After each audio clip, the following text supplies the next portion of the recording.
Another thing I'll give to Empyrion. It's got a good soundtrack.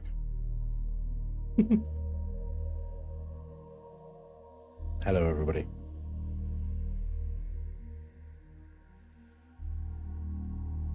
Welcome back to Empyrion Galactic Survival. Apologies for being a little bit late today. It took longer than anticipated to get all of the builds lined up, not just spawned in game, but you know, I have created this whole sheet of all the builds, who built them and who submitted them throughout the series, the last series that I did, which I am sorry to say I'm going to come to an end now. I'm gonna end it. It's been long enough now where I just sort of don't miss it. And the thought of going back into drone space and carry on the grind for Orcs cores, or starting the grind for quantum cores, or the grind for that or this or the other thing, does not fill me with any sense of optimism, joy or will. And it comes to a point, especially with Empyrion, and especially with late game Empyrion, where it's just I'm just burnt out.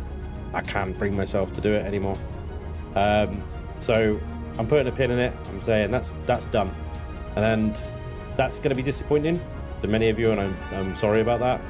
And we didn't get to cover some of the builds that I said we were going to be doing, and again, I am sorry about that. I had to just call it there, really. But I do want to say a massive thank you to everyone who both submitted builds, built builds for this series, and you know, who are all part of it on the server themselves, or just, you know, coming along for the ride. You're all amazing. I appreciate you all. Thank you so much, and thank you for your patience as well, because it's been a while.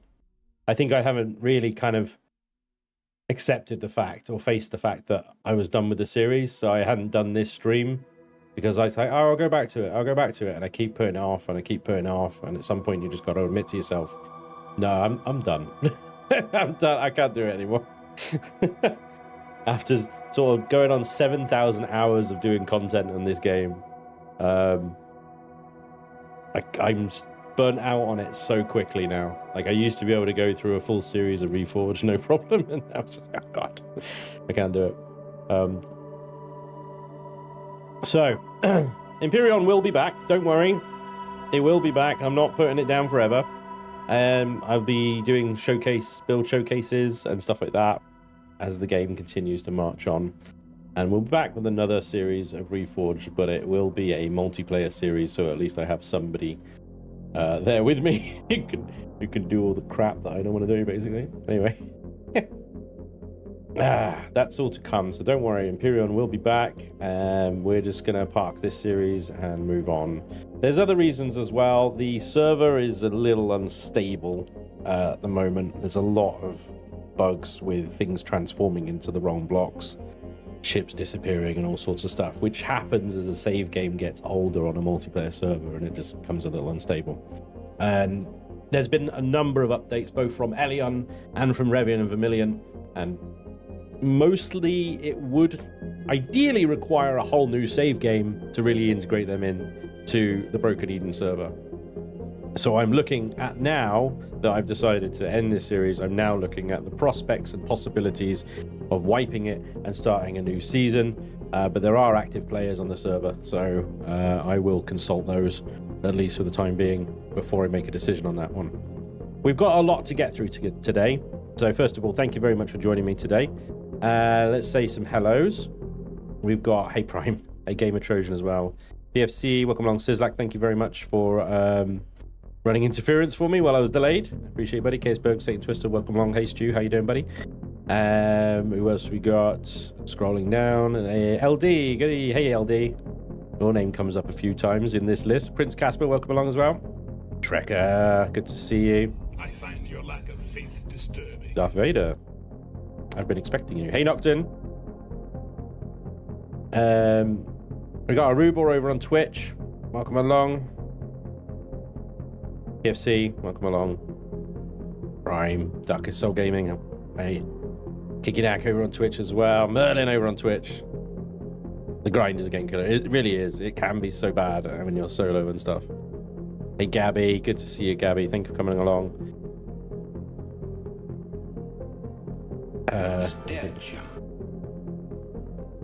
Got bearded one over on Twitch as well. Hey, Fafnir as well. Fafnir comes up in the list as well. Welcome along. Draken. Zoom. Hey, buddy. Right then. Let's start at the very beginning, shall we? Starter SVs.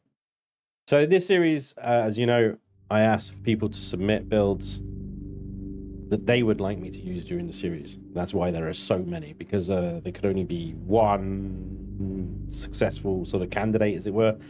And you guys voted on it over on my Discord and stuff like that. So yeah, we'll start with starter SVs, and of course, the winner of that. Hello, Gizmo. Yes, hello, you're involved as well. Yes, well done, kitty cat. The winner of the starter SVs was, of course, the Eagle 5, the Winnebago. The Winnebago. This thing was alright, actually. It was actually pretty good at hauling stuff around the starter planet, I remember. Bit cumbersome, but it scrapped down well into resources. There we go, the Eagle 5 was quite funny. I remember attaching drills to the front of it and giving a little bit of a front aspect extension and guns and such. But it was funny. So we could have had the Arrow. And this was submitted by Chartronos, built by Chartronos. This looks like a proper little starter SV. Look at those gats in the under the nose there. Engines on the wings for extra maneuverability. Loads of points for upgrades. It's got a thick body. It is juicy on the inside and warp capable. That's why it's so juicy. So that would have actually, you know, the Arrow there would have served us for a long time. Not to say that the Eagle 5 had a warp drive as well. So, you know, this would have gone a long way. It could have even fulfilled early combat SV roles and stuff like that because of that small frame and maneuverability.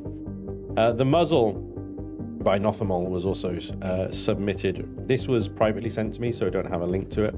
I will update at the end of the stream the YouTube description of the on the stream, the video, with all the links to all the builds today.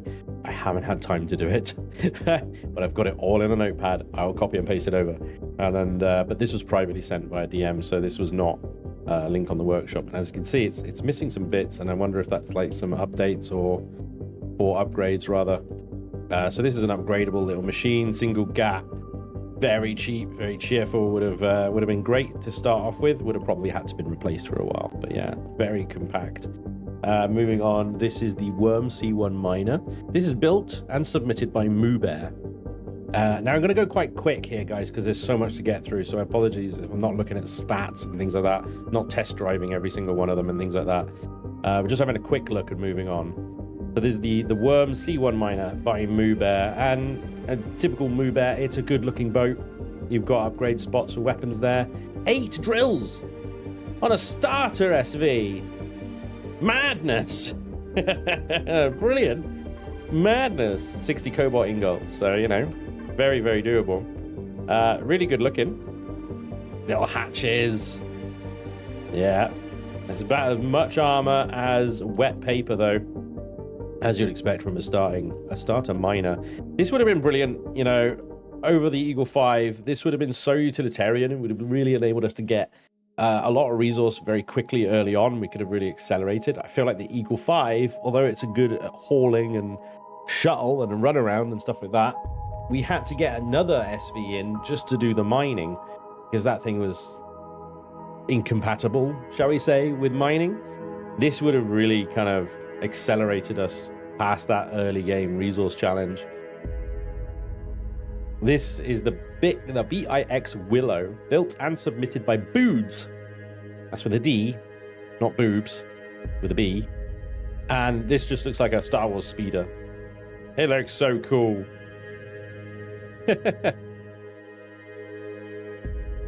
Very, very, very lightweight, very cheap, very compact, and cool looking little SV. Utterly useless. Utterly useless. But no, very, very cool. This is the Omicron's Promise, built and submitted by Paul Pierre. Thank you, Paul Pierre. This is a chunky monkey. 4 drills, so you've got the drilly stuff. It's in a sort of circular shape, so I'm pretty sure it would go underground. Very utilitarian by the look of it. We'll have a quick look inside because it has an inside. The spaces for upgrades by the look of it. Advanced detector there in the front. Lots of upgradable space. Let's have a little look. See, we've got LCDs everywhere. Trauma station, advanced CPU extenders, shield upgrades, food processors, stuff and things. More stuff and things. Yes, lots of space for upgrades. Welcome, Captain. It's Core 1 miner, designed with full upgradability in mind. So again, kind of a bit like Mube's miner over there. This one would have seen us through quite a while. Could have saved us having to build other builds later on, such as the SV miner. And upgradability is so good. It's so useful. So that's a really good one as well. I love the orange glowies. I just like glowies. Why are these landing gears sideways though? They look a bit odd. Where's the funny convenience? Hey, Float Fat Man, welcome along. Hope you're good. Iron Cobra. How you doing? Welcome along, buddy. What was that, Draken? Every bloody build submitted by the community, you went and upgraded them to the Venturous. Not everyone. That's misrepresentative. Anyway, this is the Cuttlefish Mark 1, built and submitted by Melts. And this is quite an SV by the look of it. It looks fairly chunky as well. Lots of inside space for things like W's and M's. And what the f is this supposed to be where the warp drive goes? I think you take the W's out and put a warp drive in, and you take the M's out and you put, I don't know, M&M's in it? What the fuck is M? It doesn't really matter. Point is upgradability. Again, you've got thrusters at the front here and at the rear, so he's really tried to get the maneuverability of this thing up. I bet it's roll, pitch, 89, yaw, 64. Very agreeable performance stats there. Quite nice. Lots of weapon hardpoints as well. You got these little carbon blocks where he said, well, this is where you put guns and even drills, I think. L? 2 L's. I don't know what that's. Thrusters? I don't know. Yeah. Red? Blue? What is that? Oh, like, that's an armor locker or something. Yeah. Oh, okay, cool. There's lots of curiosities on this one, and you're like, why? Oh, why? Oh. Good little SV. I like it. Good maneuverability as well. It's important. And there we go. That is our starter SVs done. I think out of all of those, I would have probably gone with Mubez. Those 8 drills would have absolutely just wrecked. They would have just got us so far so quickly. And obviously negated the reason for the second category here, which was micro mining SVs, which is an SV that I could dock to the Eagle 5 and haul around to do the mining. As a result of a lot of the decisions made by you guys, I had to come up with extra builds to cater for the holes in the strategy. Stupid SV, had to get a mining SV to fulfill the mining role. Your fault. Okay, anyway. So the winner of that was the Oni V2. Fantastic little beast of a SV by Artemis Rouge, submitted by Quilly. Quillu? Maybe Quillu? Quilly. I'm going to go Quilly. And this thing earned more than its weight in gold and resources. Such a beast of a little machine. Remarkable amount of storage. 4,000 storage in that. I don't even know how. There's not enough blocks, but somehow Artemis does it.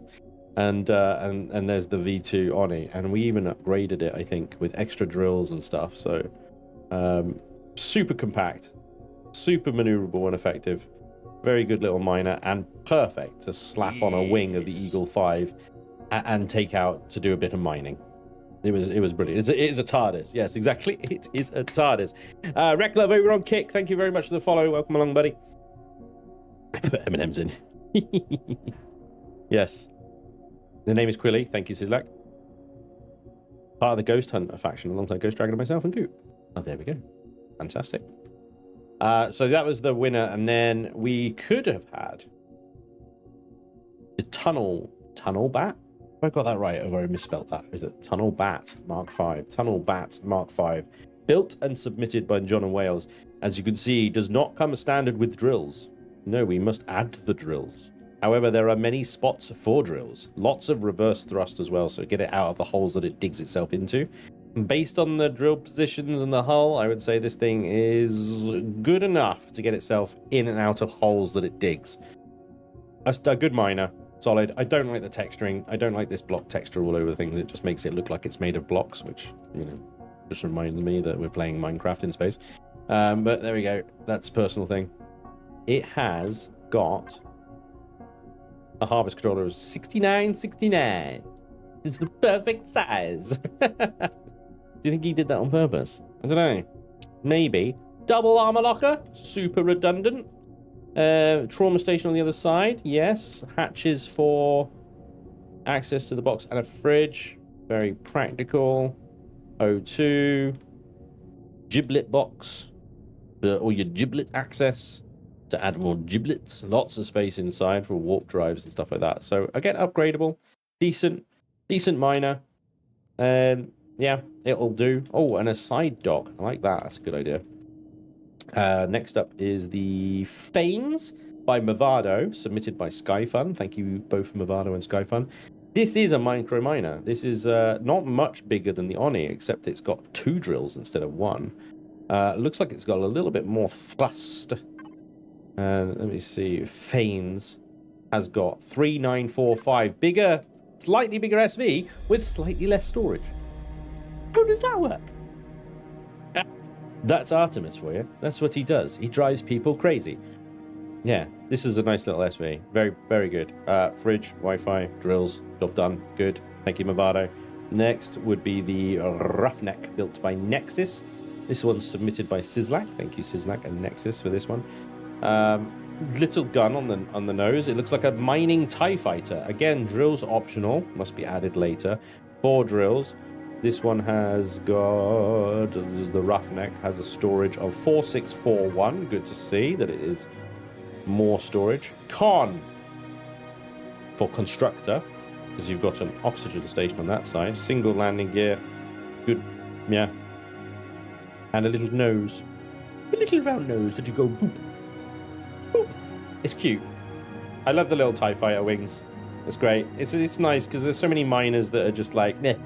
Or just boxes with drills on them. So adding a little flair to it, I'm all for. Very nice. Good work. This is not a micro miner. This is stupid. This is the Tartarus, built by Movado, submitted by Navajo. Navajo did not get the memo and did not understand the assignment. I asked for micro miners. You sausage. This thing's a planet eater. It eats planets. It's not something that can attach to the Eagle 5 and go mining with. So while it's a very impressive girth and number of drills, it's stupid. So we're going to move on. The Orb Miner. This thing's built and submitted by Space Barbarian. It is fantastic. Look at it, it's a little red ball. The only problem with the Orb Miner is that if I park it slightly on a wonk, it rolls away down a hill, and I have to chase it. But it's got 3 drills. A little pew-pew gun, and little hatches for O2 stations. As a micro miner goes, it's very good. There you go, little ammo box as well. It's a little red ball that does mining things, and has 3355. So again, bigger than the Oni and less storage somehow. But it does have more things in it, like a fridge and is that a fucking constructor? A fridge and a constructor and an armor locker. Unnecessary, I would say, because you know, with something little like that, you just take the load back to the mothership and offload, and then carry on mining. Processing it on the way, yeah, it's nice. Maybe for a later game SV. I don't know. Each their own, I guess. The Orb Miner, Q. Space Barbarian, thank you. Right, thank you guys. Those are the mining SVs. I'm happy with what you guys chose for that one. The Oni V2, It was an absolute workhorse. It did so well. I would have happily lived with this one, that one, or the Orb. Any of those three would have been great. This one I think is slightly too big to fit on the Eagle. And let's not even talk about the Tartarus.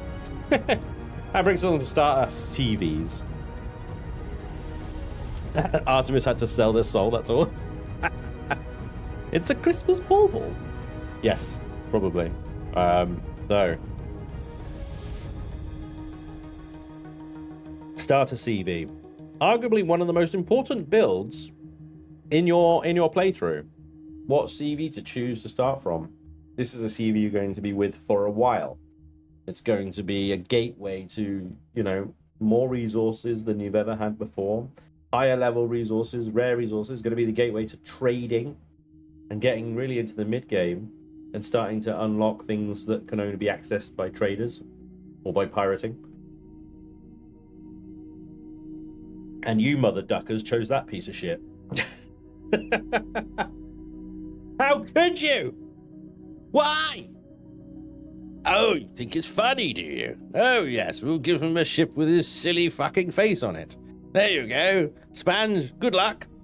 Knobhead. Bastards. You bastards. This is what you done. This is what you did. Full 8 built and submitted my stupid face on a capital vessel. And you all bloody voted for it. With a under each reaction. Yeah, little sods. What can I say about it? I mean, it's a disc. It's a whoopee cushion. Whoopee cushion Spanj. It's a disc. It's a big open empty room. It was horrible. I hated it. I hated every part of it. I hated everything about it. I hated the inside. I hated the outside. It was all just wrong. Everything about it is wrong. And it had to go. It had to go. To be fair, it's a perfectly functional CV. It works, technically. It has a farm. It has constructors. It has storage. It has a warp drive. It has guns. Everything check. It checks everything apart from it's awful. How could you? So I changed it into this. There we go. This is what you get. You give me that, I change it. The original blocks from that ship to this ship are probably these ones here. Let me get a thing. These ones here, crosshair, and here, and on the underside, there and there. Everything else was replaced, re-sloped, positioned using the 3x1 slope blocks. And alas, the Dark Falcon was born. Yes. I stubbornly rejected your stupid face, or my stupid face, on a ship, and I built that. So there. Yeah. Joke's on you, I guess? I don't know. Dark Falcon was our starter ship for a while, and did everything that the stupid emoji ship did, but looked cool doing it. And it had an inside hangar space, which this thing, like, arguably doesn't really. I mean, sure, you could get the Oni in here, and that's about it. The Dark Falcon is now on the workshop as well, if you like. Okay. So we could have had the Rook. And this was built by Carrick, submitted by Quilly. And it's a very good looking boat. In fact, it looks like one of the ones that you kind of find in Star Salvage. It looks like maybe one of the ones that the pirates use a little bit of. Does look a little piratey. Obviously the LCD's there telling us how to play the game in full display. Look, he's got a full freaking essay here. To be cap stable in low power mode, the Rook requires 4 basic and 2 standard to... Fell asleep. Sorry. It's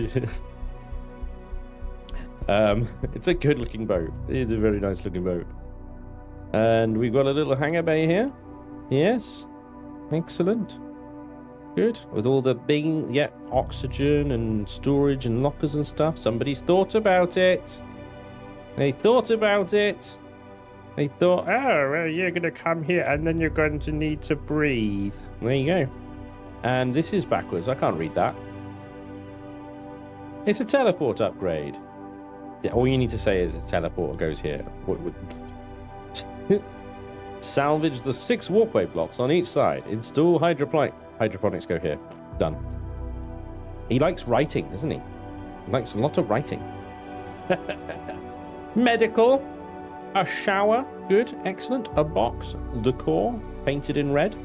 Just so enemies can see it from the outside. And welcome aboard, Captain. The Rook is based off the Corvus frigate built by Seleucus Corp. I thought I recognized it. Yes, anyway. Redesigned for Reforged 2, this version of the Rook can be made cap stable by installing... Okay, here we go with the cap stable bullshit again. Right, okay. Yay! Good looking boat, obviously, because it's a Seleucus Corp build. And Seleucus Corp is a god among mortals. Let's be honest. Right. Seleucus Corp build. Beautiful. The Rook. Built. By Carrick, submitted by Cooley. Cool. Nice one. Thank you very much. The Janus. This one comes up a lot, actually. Janus. We're going to sort of skip ahead with the Janus because it comes up so much. This is by J. Randall. And it was submitted by Tasman for this particular purpose. This would have been a very good starter ship. It would have been fine. Look at these holes that we got for the drills. We could have duggy hole. It would have worked with our mid-game ship later on. Of course, we didn't know that at the time, so unfortunately, it did not win. But as any J. Randall build goes, as you'll come to expect from such a seasoned, experienced veteran builder, everything is where it should be. Everything works very nice, and it looks fantastic. And there we go. The SVE module. Lots of upgradability, lots of hard points for guns and stuff, but no pilot seat whatsoever. I don't even know how to control this thing. Like, seriously, where do you even drive it? Where's the driving seat? I just told everyone that everything's where it's supposed to be, and yet where's the fucking cockpit? Hello? How does one operate this piece of crap? This would have been brilliant, wouldn't it? Bring it in and go, this is great, guys. Look how wonderful it is. It's so beautiful, J. Randall-y and stuff. How does one drive the bloody thing? What is so where is the bit you go to? You have to build everything. Well, no, he's got fridges and food processors and constructors and boxes and lights and stuff in here. So he thought in his infinite wisdom that it'd be a good idea to leave the cockpit out. I'll just leave the control station out. What kind of brain fart is that? Moving on. No thrusters. Nothing. It's a spawn. You spawn it in and you build it up as you kind of get your resources and stuff. It's basically a drop base that you slowly turn into a ship. But I'd still just leave the cockpit in. Do you know what I mean? I don't know. Whatever.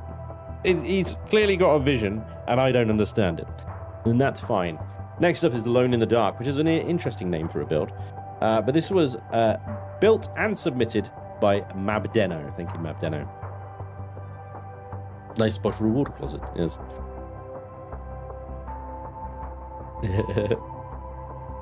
It's a base, yeah. I have to say, this is one very unique looking machine. I can see there are spots for double stacked forward facing guns in these things. These kind of look like missile launching torpedo thingamajigs. I think it's a very sort of maybe combat light vessel, maybe? Armor wise, I don't think it has any, and it has a fully exposed warp core on the back, which is always exciting. That's a very exciting prospect, isn't it? Just hang it out. If anything gets behind you, you are literally caught with your pants down, aren't you? And is that all the armor you're giving to an ammo bot? Bearing in mind that an LCD screen has 500 hit points. A block has 1500 hit points. Okay. There are some interesting design choices here. Definitely not combat focused.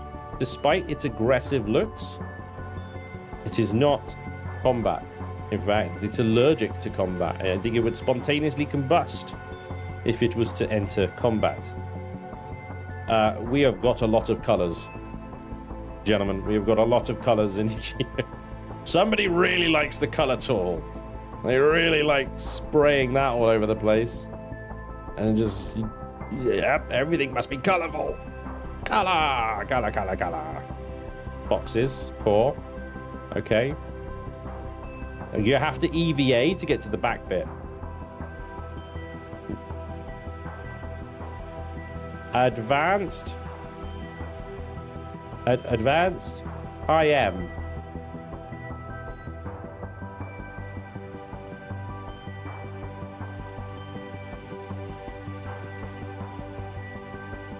Nope. Got me on that one. This is blocking the way. This is blocking. You can't walk through these things. There's a door here.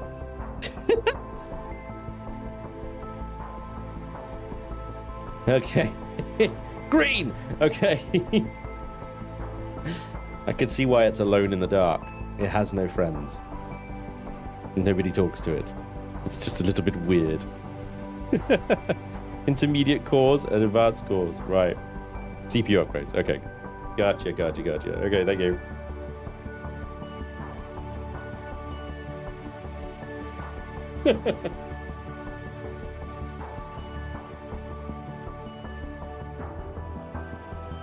Alone in the dark.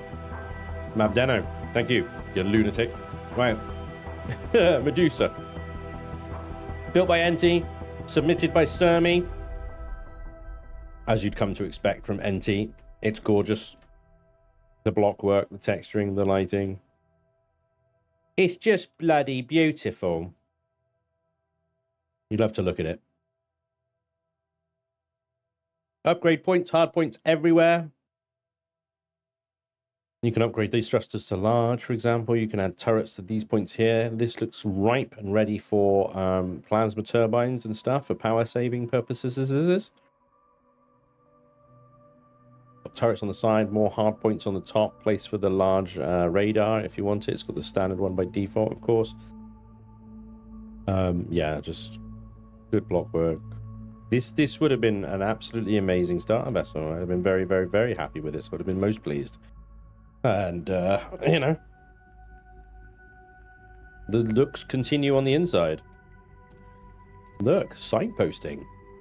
It doesn't even look like LCD work. It looks like it's been drawn on. I don't know how he's done that. Very good. Everything just fits perfectly. And he's spent so long on the LCD work. It's insane. Hydroponics go in here, I guess. Somebody got a bit carried away with the hazard painting. Stuff and things go here. And here. This looks like advanced generator territory. I love that he made a hole just for a cable decoration. See? I've got a cable. I'll go make a hole for it. Bridge. There it is. Welcome aboard, Captain. Ship is operating at base performance level. If the passenger seat LCDs are in the way, you can deactivate the projectors. Thanks. There you go. And upgrade markers show you where everything is, which is what we come to expect from an NT build. Just quality. That's that level. There is also the hangar, construction, and repair station. Yes, it is. And then top level is medic, crew quarters, CPU, and the warp drive. Medic, warp drive, more cables, CPU, Yeah. And the crew area. Ooh, shower. There we go. Good ship. Very good ship. Spectre is also by NT, so we'll quickly run through this one as well. You don't want to spend too much time on one creator. But, yeah. This was submitted by Dallas. I think Dan is also what he goes by. But the Spectre, also a very nice NT style starter ship with everything you come to expect. Hydroponic bays, bridge, lots of LCD work, good block texturing, lighting. Yeah. Core and CPU upgrades in there. Oh, a top bridge for fun. Battle scanner, anomaly scanner. Ooh, don't look behind you. Lots of weapon hard points where those antennas are, I guess. Yeah, very mean looking ship. For a starter ship, that would have been a very combat heavy one. Or focused one, which would have been very good for my sort of piratey kind of style in this series, wouldn't it? Certainly killing your FPS, yeah. So next up we got the Vanguard. This is built and submitted by LD. Thank you, LD. I love the cockpit nose design on this thing. It looks very cool. That looks pretty sweet. So, well, that sort of base texture there again. I don't like that one, but each to their own. Turrets, good. Guns, good. Top SV deck, good. No hangar bay. Am I wrong about that? No hangar bay. I don't think so, no. Not necessarily the end of the world. You could put a multi-turret or something on the back here. Additional Gatling turret or multi-drill turret. There we go. Same thought. That could be large thrusters or advanced thrusters. Extra thrusters can go in there. Again, there as well. So he's got a standard nacelle sort of layout. It's actually a pretty cool looking ship. I'm a little bit disappointed that there's no hangar bay for like hover vessel. These things are getting destroyed. But you got the SV deck on the top, so if you're just doing, if you've just got an SV as your partnership, then that's not a problem. Big glass ceiling here. Interesting choice. I would have gone for the heavy glass. Would have just embraced heavy glass. Got so many more hit points, and it just looks so much smarter. But yeah, I wonder why I went with normal glass. Maybe just you can upgrade it. In we go, straight into the cockpit. Nice. Passenger seats on small constructors. That's a choice.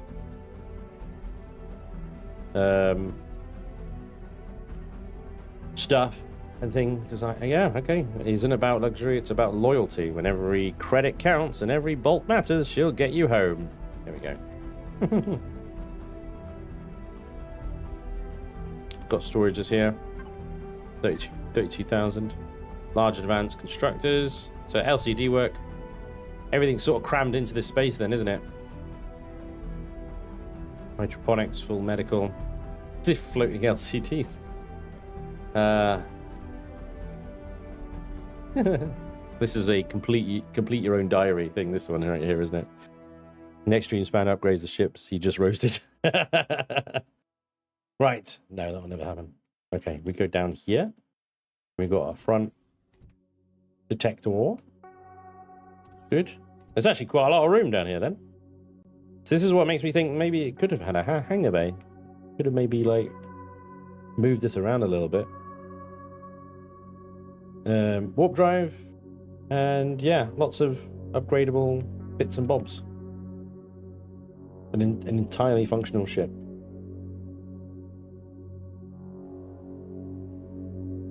Yeah. And I guess those blocks can come out and weapons can go in as well. Nice. Yeah, I just replaced that glass on top. Probably update the textures a little bit. Reorganize the inside, see if you can get a hangar bay. Honestly, I feel like just a little hover vessel hangar bay would make such a difference. Nice. Thank you, LD. Next we got... Where are we? I've lost where we are. Back to Vanguard. This is the APOD 26 dropship, built and submitted by Golden Finch. Thank you, Golden Finch. I wish they'd upgrade the bathroom blocks. Very Spartan. Yeah, I know. Well, everything. I wish they'd upgrade all the deco stuff to actually look nice. Right, so this is an interesting looking boat. Almost looks like a ship of the water. Like a hydrofoil or something. From the top, you're like, wow, it looks really low profile. And then you look underneath, and it's got this big belly. This big belly underneath. So you got the gat underneath. Does this thing land? It does. It lands on one leg, I think, because you've got a landing gear there. Does that interfere with the Gatling gun's shots? Because even though it's retracted, it still counts it as a whole block. Be interested to know. Little hangar bay, passenger seats, constructors. This whole pod thing looks like it drops off. I wonder if that's intentional. It just sort of drops off. It does say it's a drop ship. I love the little venting around the spotlights there. It's really cool. These thruster ports are nice as well. Lots of sentry guns. Lots of sentry guns. Very clean. Up we go. A switchback elevator. Oh, a bit jarring. Everything's in here. Or in the floor. Okay. Very practical. But, you know, it's kind of, you got very practical inside. You got these, like, little stylized things like this, these tail fins with a detector just sort of suspended between them.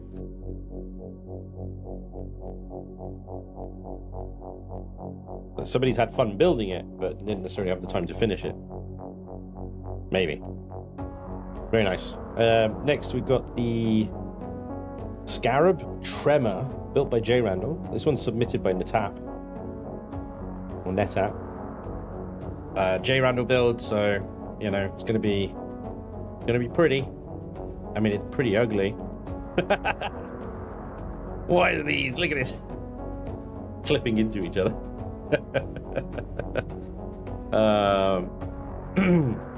Madonna, when did you get here?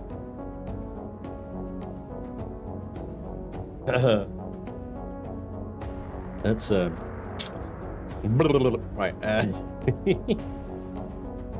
It's difficult. I can see those big chunky drills. Trying to build anything around them is definitely a challenge. So he's gone asymmetrical with this one, because you've got this sort of offset bridge. You've got a nice turret mount point. You've got the turrets on the side as well. It's definitely mining focused. Front entrance here as well. Straight into the constructors and stuff. I love the sort of yellow hazard style. It looks very much like a corporate mining vessel, doesn't it?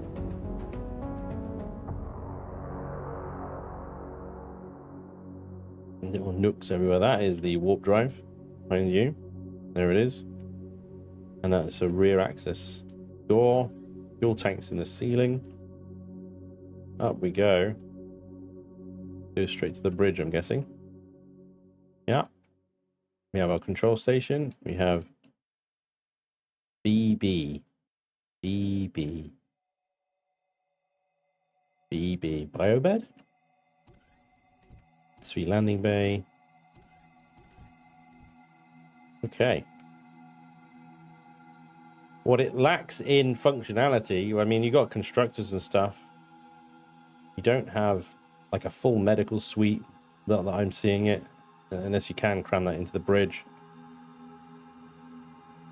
You got CI, or IC. Things in the roof here. Have you got upgrade markers? Well, like, no. Okay. Yeah, what it sort of lacks in functionality or space to upgrade or grow into, it makes up in RP value, doesn't it?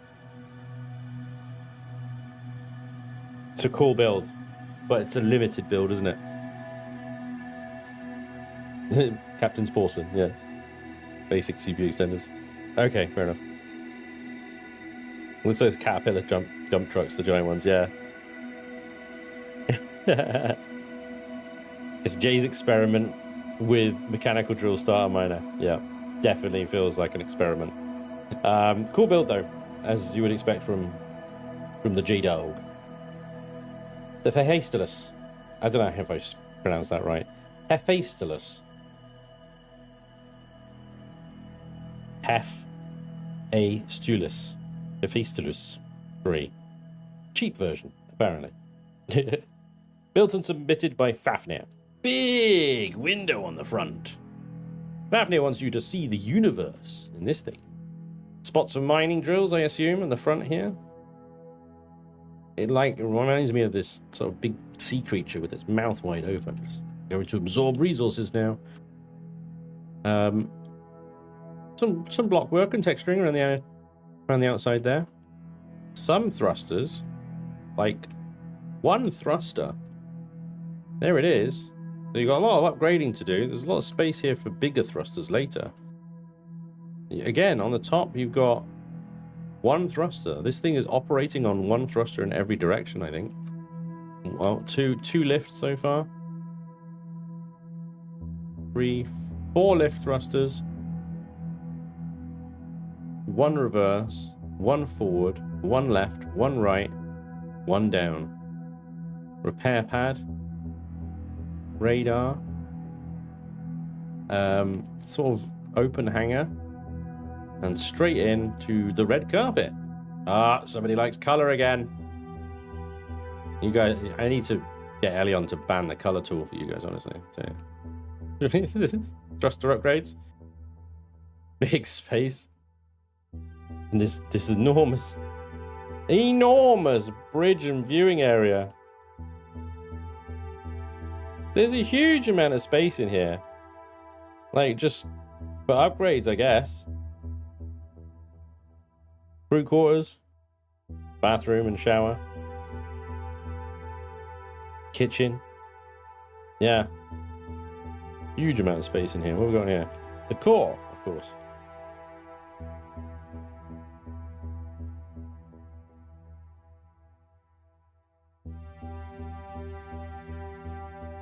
I feel like that would have gone a little bit of the way of the Spanj emoji ship. I would have probably gutted it and redone most of it. Because it's like there's so much space in there that you could fit a lot in there if you didn't have such an enormous bridge. Huge bridge. Power on, you get the explanations. I just run out of power. Yeah, sorry. When you spawn them in, they are obviously powered up. What we got here then? Pentax, placeholder. Oh, right. This is a containment unit, warp drive. There we go. T2 turbines. Compact shield generator. Yeah, with all that in there, I suppose it wouldn't be that much room. CPU extender. Construction area in the yellow. Repairs and utility. Makes sense. Full medical suite goes here, I guess. Yeah. Yeah, that makes a bit more sense. Still got a massive bridge area. That is so big. The repair console, repair pad. And all the thrusters. And thruster upgrades. Yeah, it's a little bit like J-Randall's, isn't it? The one that's the base doesn't have anything in it. The Janus module, right? At least you've got thrusters, and at least you've got some way to pilot the damn thing right from the offset. So there you go, much better.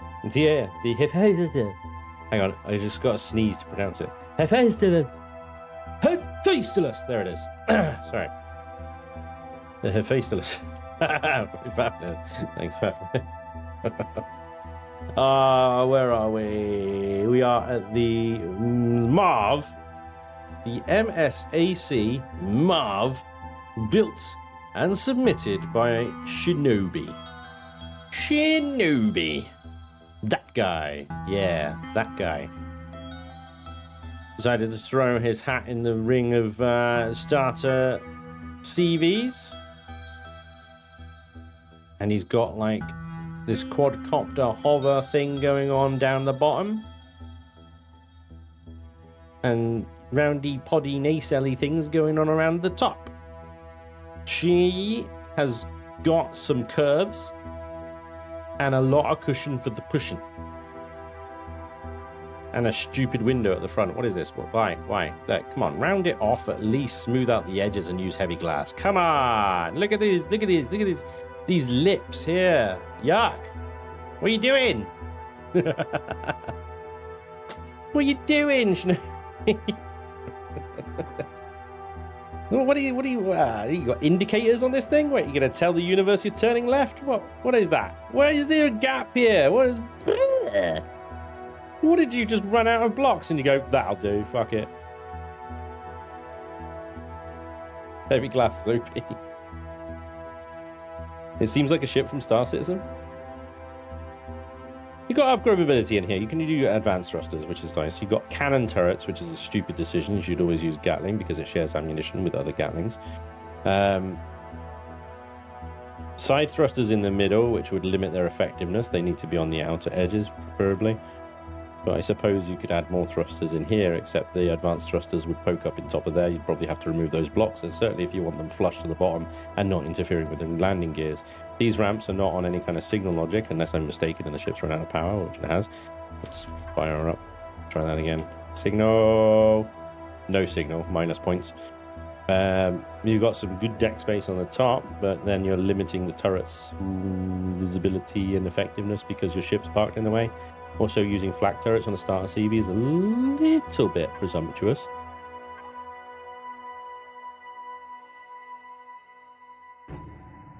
Requiring a little bit more of the hard-to-get materials at that level, I think. It's probably okay. Probably okay. Probably be alright. The raised bridge position is very nice, and I do like the glass work. You are not afraid to use heavy glass up here, but for some reason you've chosen not to down here, which makes no bloody sense whatsoever. And these spotlights, presumably they're pointing forward. I think you could improve the spotlight mounting to do something a little bit more interesting there, but other than that, that's fine. The little window on the side there is a nice voyeur porthole for people to perv at. And your warp drive is fully exposed on the other side, and there's no texturing inside this thing, which is embarrassing. See how much more savage I am to Shinobi. If only he was here. Yeah, he'd raise the turrets on pedestals.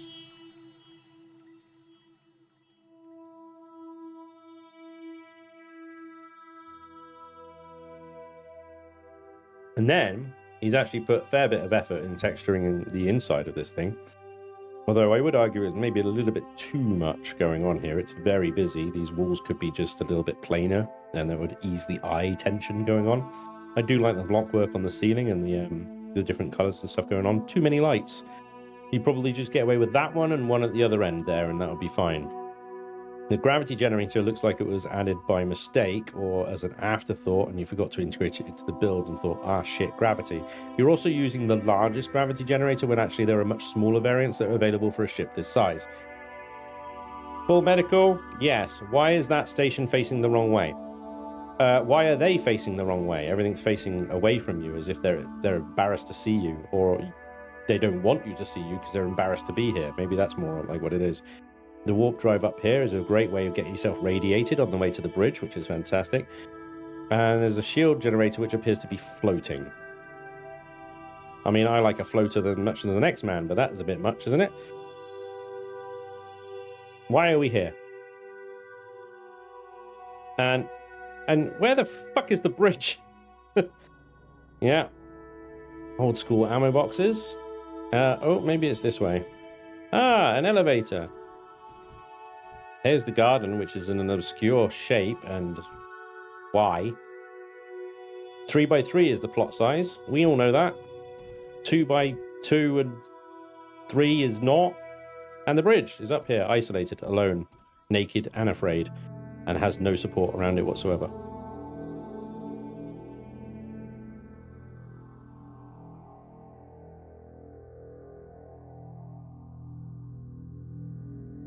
I don't like it. Moving on.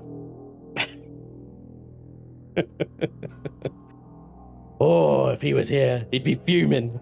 He'd be fuming. He'll probably watch this. So, somebody will link it to him. Shinobi, I love you. Don't worry. I'm winding you up. Right. The Svarog, svelte and submitted by Mahal 9000. Why am I looking at a Lego brick? No. This is a very industrial, utilitarian vessel. It's got a spotlight, places for drills I assume. Remove projector and 2 blocks at each marked block to place a minimum of 4 drill lasers. Just say drill lasers go here. Yeah. Turrets. Turrets. Blocking turrets. Overlapping fields of fire. There is not. All on the top as well would limit their effectiveness. I do like the utilitarian look, although I am a little upset that it looks like a little bit like the symbol of a certain religious sect. I'm not sure I'd be happy flying around a crucifix, but there we go. Some people are. Exposed boxes on the side. Federated resource and salvage. Cool. Or you could just put FRS in the large letters and then use an LCD to spell it out underneath it and make it look all like official and stuff. You could dock some storage on the side of this, except these thrusters kind of interfere with that particular objective. So you get two blocks of storage dock on there? It hardly seems worth it. It does look like it's supposed to have stuff docked to the side, but then these sort of thruster ports are in the way. So I don't know what this tail is, really. I suppose. It's definitely an interesting looking shape, and it could be very cool utilitarian sort of tug cargo vessel or something, if something was done with these thrusters. I can't even find a way in. There we go, the big yellow hatch on the top, you spoon. Oh, a ladder. Far too industrial to use elevator blocks here. Remove this projector to place 2 basic CPU extenders. There's the small gravity generator. Look at that. Correct use of correct gravity generator. Not massive gravity generator inside hangar bay. Small gravity generator. Bridge. We've got some actual textures and stuff in here. This is good. I like it. Black and white. If you intermix the black and white with some yellow hazard stuff like J. Randall did, like this you got here, but use it sparingly as an accent on things, it could look really cool. You don't want your ship to look like a bumblebee, but yeah, it could definitely be useful. Okay, we've got the constructor and warp drive and ammo box, sort of, and this looks like it can house a bigger shield generator, and the warp drive is there. So the tail is very much just to house some of the larger components. It's very compact. Yeah, I mean, I'm almost tempted to just bring this out more, sweep it down a bit and make it look a bit like a dragonfly, and then have cargo modules that you can dock onto this tail and really embrace the kind of interconnectivity and modularity that it looks like it could do. It could be a really cool build. It's just, it needs a little bit more, I think. But it's nice. If you want to smack people with it.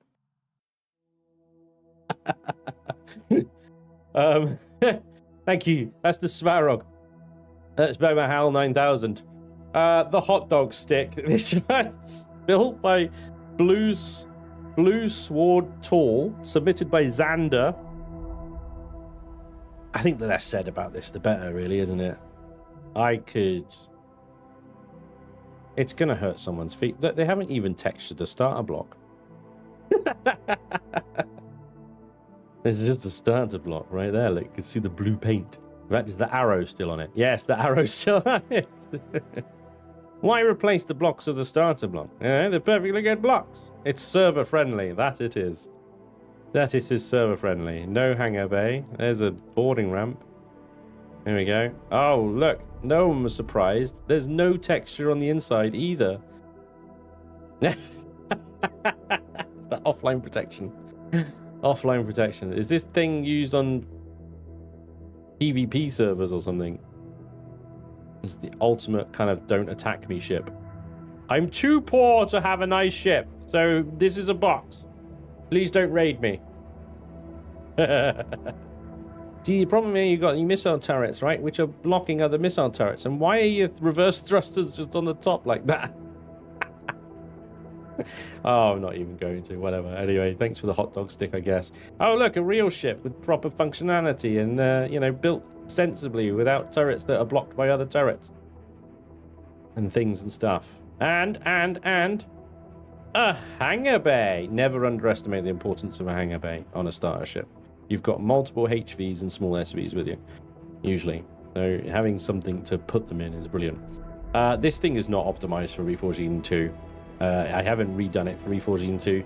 This is actually a vanilla build. So it needs updating. It's not too bad to get it Reforged 2 ready. It's got enough thrusters and stuff like that you could really slim it down into a nice starter build. But yeah, it's not a Reforged build. I wonder who built this. So this is the STO3 short hauler. I built it. Ghost Dragon submitted it. Thank you, Ghost Dragon. It would have been a pleasure to go back into this beast of a machine again. Alas, it was not to be. When Penumbra, built and submitted by Melts. This is a very compact, itty-bitty little starter CV. But I gotta say, I love the look of it. It's very sleek. It's got a clear design and image. Lots of points for upgrades and stuff as well. Medium thruster points. What is that one? That is a medium thruster as well. Extra hard points for weapons. It's not going to go much beyond the first sort of dozen or so hours of the early game. You're going to outgrow it fairly quickly, I think. You got enough, maybe 2 SVs, an SV and an HV in the hangar bay here. Once you get a compact shield generator in it, you're not upgrading that to a larger shield generator because there's not enough space. So it will get you going, that's for sure. But you're going to have to start saving again for another CV fairly quickly. Welcome aboard, Captain. Ship is altering base performance levels. This is an NT build. Here's an NT build. Built. Is it modified by Melts? It's an NT build. The Penumbra by NT, submitted by Melts. Maybe modified by Melts. I don't know. Beautiful build. Very cool little compact ship. The evac pod, built and submitted by Doc Rabbit. Yeah, the clue's in the name. It's a pod. It looks like quite a cool little vehicle. It would not look out of place in Star Wars, I tell you, with this very kind of bulky looking front end to it.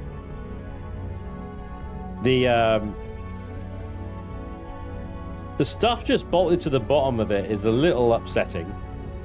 I don't know what to make of this. I mean, presumably this lands on the ground and it becomes a little POI rating thing. I didn't read the if there was a write-up on it. I'm afraid I skipped that. There's no interior. That's it. No.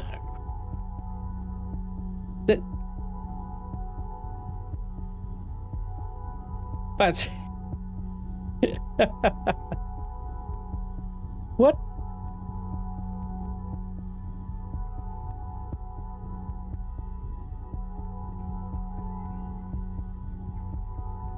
Oh yeah, missing in action. I rewind to the beginning of the stream and I explain the whole thing. What's Empyrion? No. It's what's an Empyrion. Yeah. I think lands is a bit of a stretch. Maybe crashes. Yeah, maybe it's supposed to slot into a bigger ship. I don't know. Yeah, I don't. It's that's it. So this is all fuel tanks, warp drives, generators. It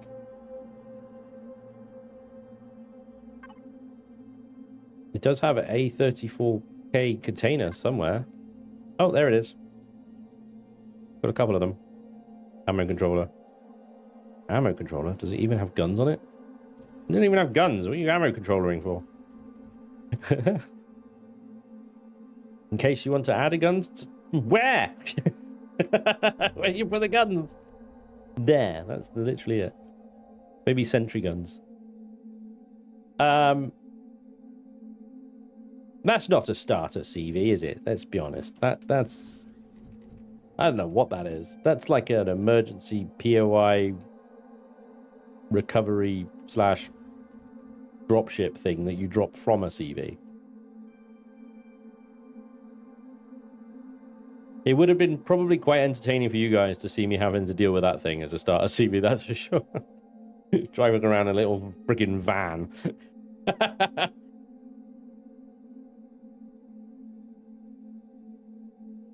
Oh, the ship's been wrecked. We need to get to a planet ship.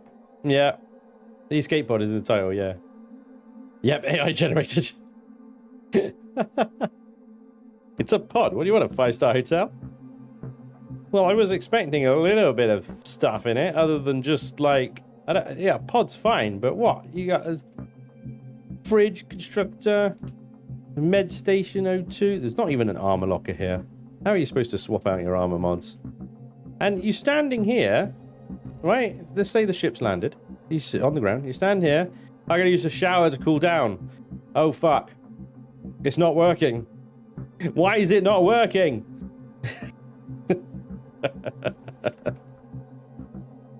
No hot tub, yeah. Alright, that's the evac box. Thank you, Dr. Rabbit.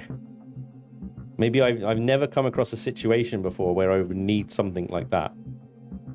Maybe that makes me maybe that makes me privileged, I don't know. But thanks. That's the dryer. The Eternal Task, submitted and built by Paul Pierre. I think I got that right.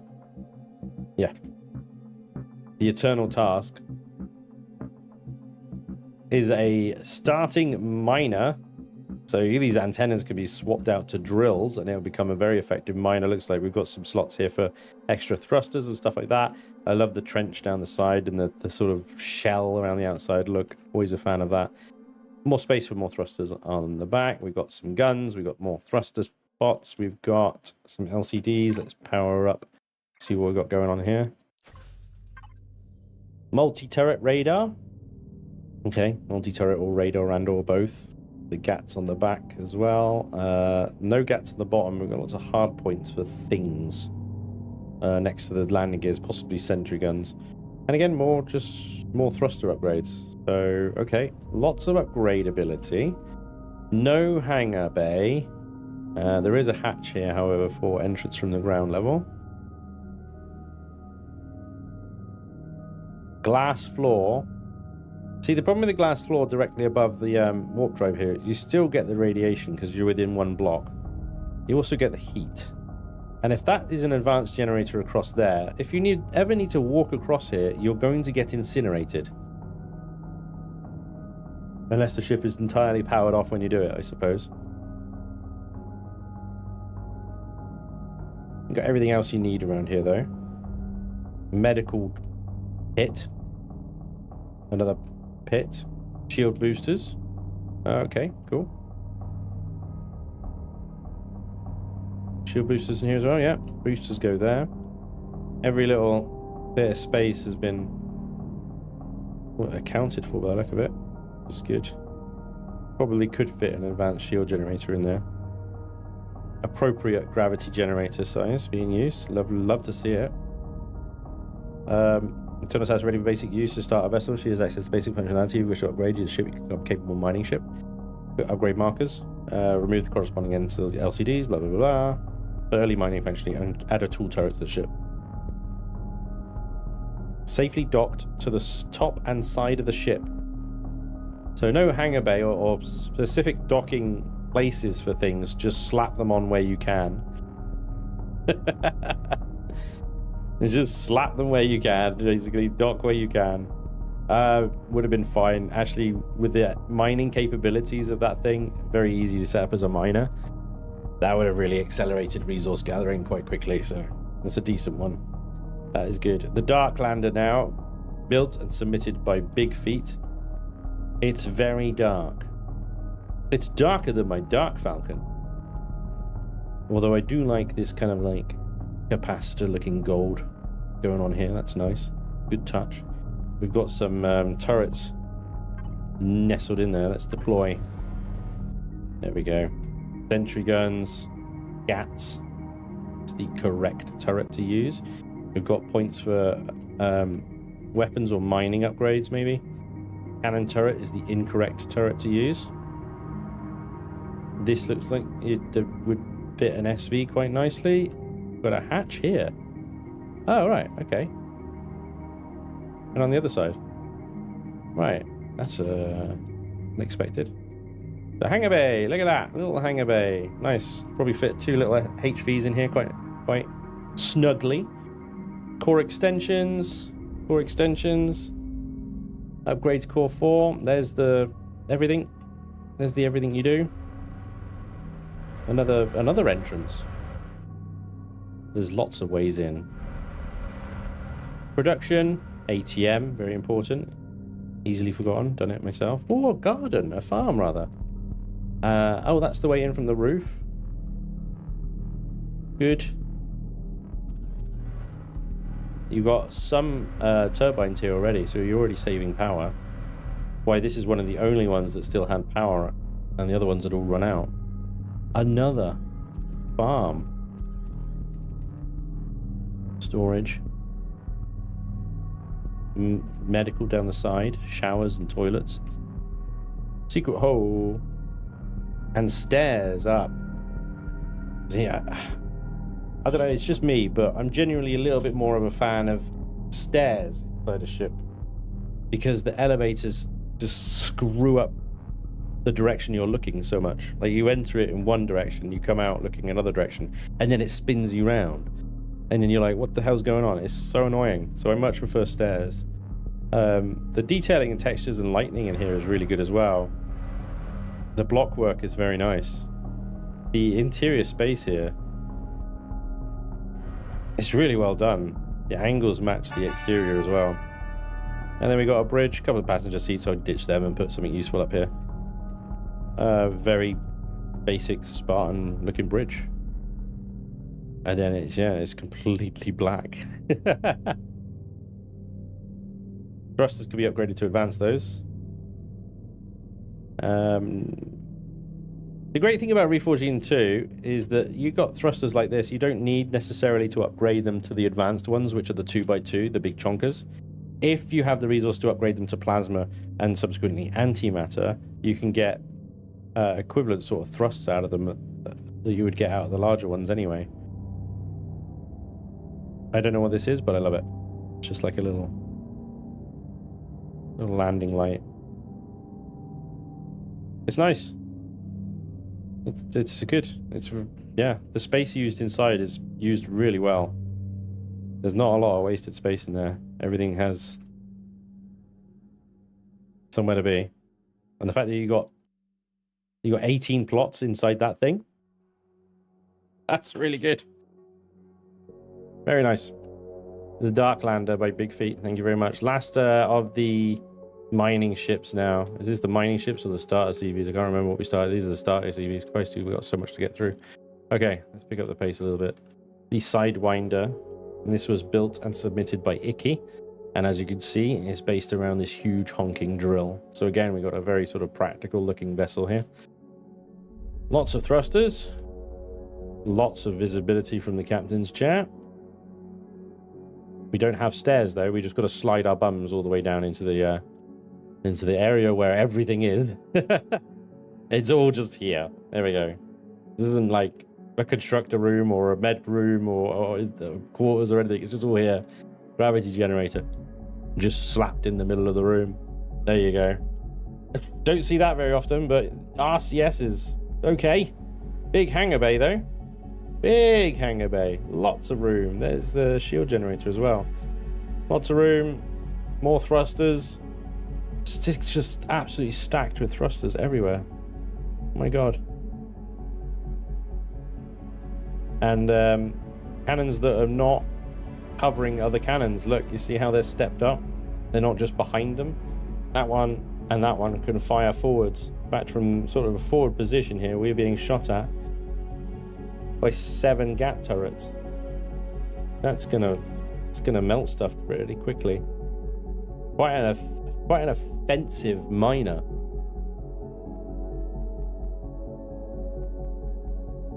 Wow. Yeah, that'll do. Yeah. Yeah. Damn, the Sidewinder. And there we go. Starter CVs. We had quite a lot to choose from. Amazing builds, questionable builds, but of course, you numbskulls all picked the stupid logo ship, didn't you? So that became the Dark Falcon, and everything was fine. Mining SVs then. Bearing in mind that our mining SV at the time was the Nvme I kind of needed to be able to upgrade the amount I was mining on planets. So I asked you all for mining SVs that were a little bit bigger than the Nvme. The winner of that one was the Terra Finis by Artemis Rouge, which I had to mutilate in order to fit into the Dark Falcon. But this absolute monster of a mining machine that tore holes in the ground so quickly, it was very good. It was a very good machine. Over-thrusted to buggery. Like way too much thrust. But, you know, even full, it moved very well. In Reforged 1, when this thing was built, it did have a penis drill as well. And that would mean that rocks in the middle of where it's drilling would get eaten. So it did have a bit of a problem with little bits of rock staying in the middle and blocking the ship from moving in. But once we got the hang of that, it was fine. Very good mining ship. Good choice. Yeah, I agree with you guys on that one. That was a very good choice. But we could have had the Kingfisher, which was built and submitted by Goldenfinch. Comes with 6 mechanical drills, easy to upgrade, big spotlights. Again, lots of thrusters. Upgradability as well, looks like a thing. CPU extenders. Side thrusters in the middle of a ship is never a good idea, because they give you absolutely no yaw, no lefty righty. They give you strafe, sure, but they don't give you any turn. Ideally, you want to put one at the front, one at the back if you've got 2. Put them in the middle there, makes them very ineffective. Pentaxid, so I guess it has the ability to have shields but doesn't. You'd have to upgrade with the shields. Not quite sure where that would go. But I love the wings. Yeah, looks pretty cool. The mining thing slapped on the top here, the pipe work, very nice. Of course, the spotlights. The spotlights are very good. Then we have the M4. This is by NT, submitted by Polyphus. Thank you, Polyphus. The M4. Yeah, what can I say about the M4? It works. 6 drills, easily upgraded to lasers. Thruster positioning at the back quarter here, mid and back. The block work texturing is outstanding, as you'd expect from NT. It's got a constructor. Hatches. What we got in here? Oh, so this is where the shield goes. Right above the constructor there. Oxygen station just like sneakily just in the hull like that. Yeah, very good looking mining ship. Looks a little long. A little bit long. It might get itself stuck. I like the Scrap Mate Pro. This is built by Power Monkey, submitted by Ghost Dragon. Thank you, Ghost. Which is, as you can see, it's square. It's basically a brick, square block, which is exactly what you want your miners to be, because they'll drill holes the exact width of the drills. You then need to turn around, and your ship is longer than it is wider. You won't be able to turn around. You'll have to create a big hole for you to turn the ship around. So if you can make a mining SV that is square, you can turn around in the tunnels that you drill. So that would be very good. Comes with the 6 laser drills and a couple of laser cannons. Why not? I'd just take GATs. Much lighter ammunition to carry, but yeah, laser cannons are an option. All the stuff on the back, big thrusters. Big thrusters, good. Obviously, the more you mine, the more weight your ship gets. I'm not happy with fuel tanks on the bottom like that. When you're flying over, especially in enemy territory, ground troops shoot up. Your shields go down, and then they've got direct shots on your fuel tanks. Suddenly, a single laser Zirax can ruin your day. A rocket from a rocket Zirax, shoom, bam, and the middle of your ship explodes. Not good. I'd move these fuel tanks immediately. They're only smalls as well. Like, why are they there? Look, container extensions above. I get it. Yeah, just seems unnecessary to me. Ooh, crikey, look at the size of this thing. The Curial, built by Garaman, submitted by Cashew Kid. Thank you both. Wow, this looks a little bit like my endgame combat SV. It's even bigger than that, to be honest. Look at that wingspan. This is a mining SV? Good God. Exactly, Miss Box. Yes, the old rocket up the bum, eh? Yeah. It is just Spanj not wanting to admit that disc shape is best for mining and everything else. Right, okay. Yeah, where do I begin with this thing? Wow, look at the... I mean, the drills are so far set back. I've never seen that before. They are set all the way back here. And an SV. A CV, you can get away with that. But the SVs, the drill ranges are much shorter, obviously. The wings on the top here around the thrusters are beautiful. Really, really nice effect. I love that. The color scheme is obviously very mining and industrial. That's the long range detector there. I was like, what is that thing that's a different color? Gats on a skew on the back there. Single massive forward thruster. I bet that gives you probably fairly limited amounts of yaw though. 63 of yaw, not bad. 94 of pitch. The roll is terrible, but you would expect that with a ship so wide. 46 is still a respectable amount of roll for something that is basically a delta wing. Big thrusters, lefty, righty, uppy, downy, forward, backwards. Every which way, you got some decent thrusters. Honestly, the detailing on the block work and the texturing down to the little pipes coming out of the back of the drills into the main hull. Someone has taken a lot of care and attention and beautifully sculpted this thing. Practically, I have no idea if it works. Like, it's crazy. As a mining ship goes, that is absolutely crazy. Does it work?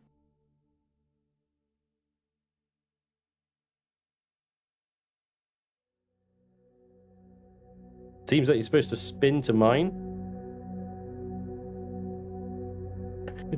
If you want to mine the whole planet, this is a go-to. I'm curious whether this thing actually works properly, but yeah, maybe you do just point it at a deposit and then just spin it.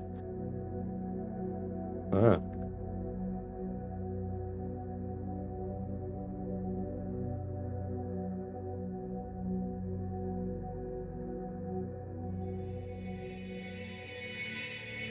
It looks amazing though.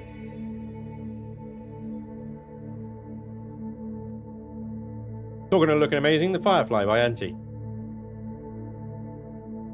Also something that shouldn't work as a miner, but I've used this one and it does somehow work.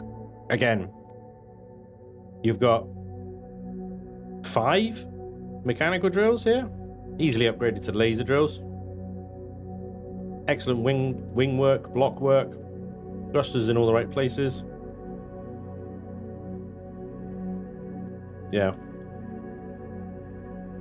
Doesn't look like a mining ship at all, doesn't it? It looks like a straight out of Stargate SG-1. Looks like a death glider. Slice the planet like a 3D pizza. Yes. Hey, Granata Hamster, thank you very much for the follow.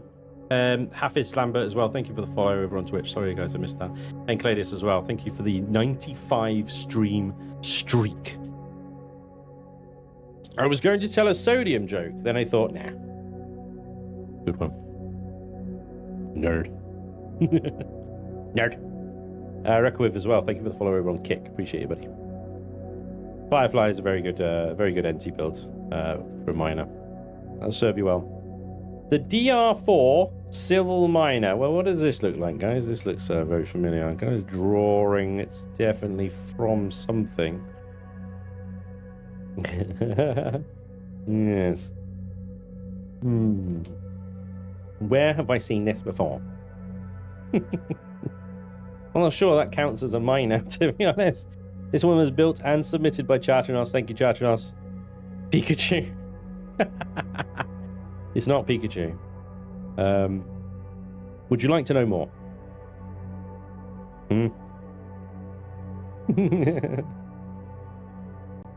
Are you doing your part?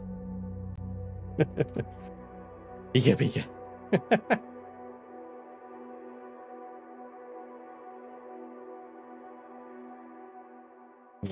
It's from Starship Troopers, DD. Come on, man.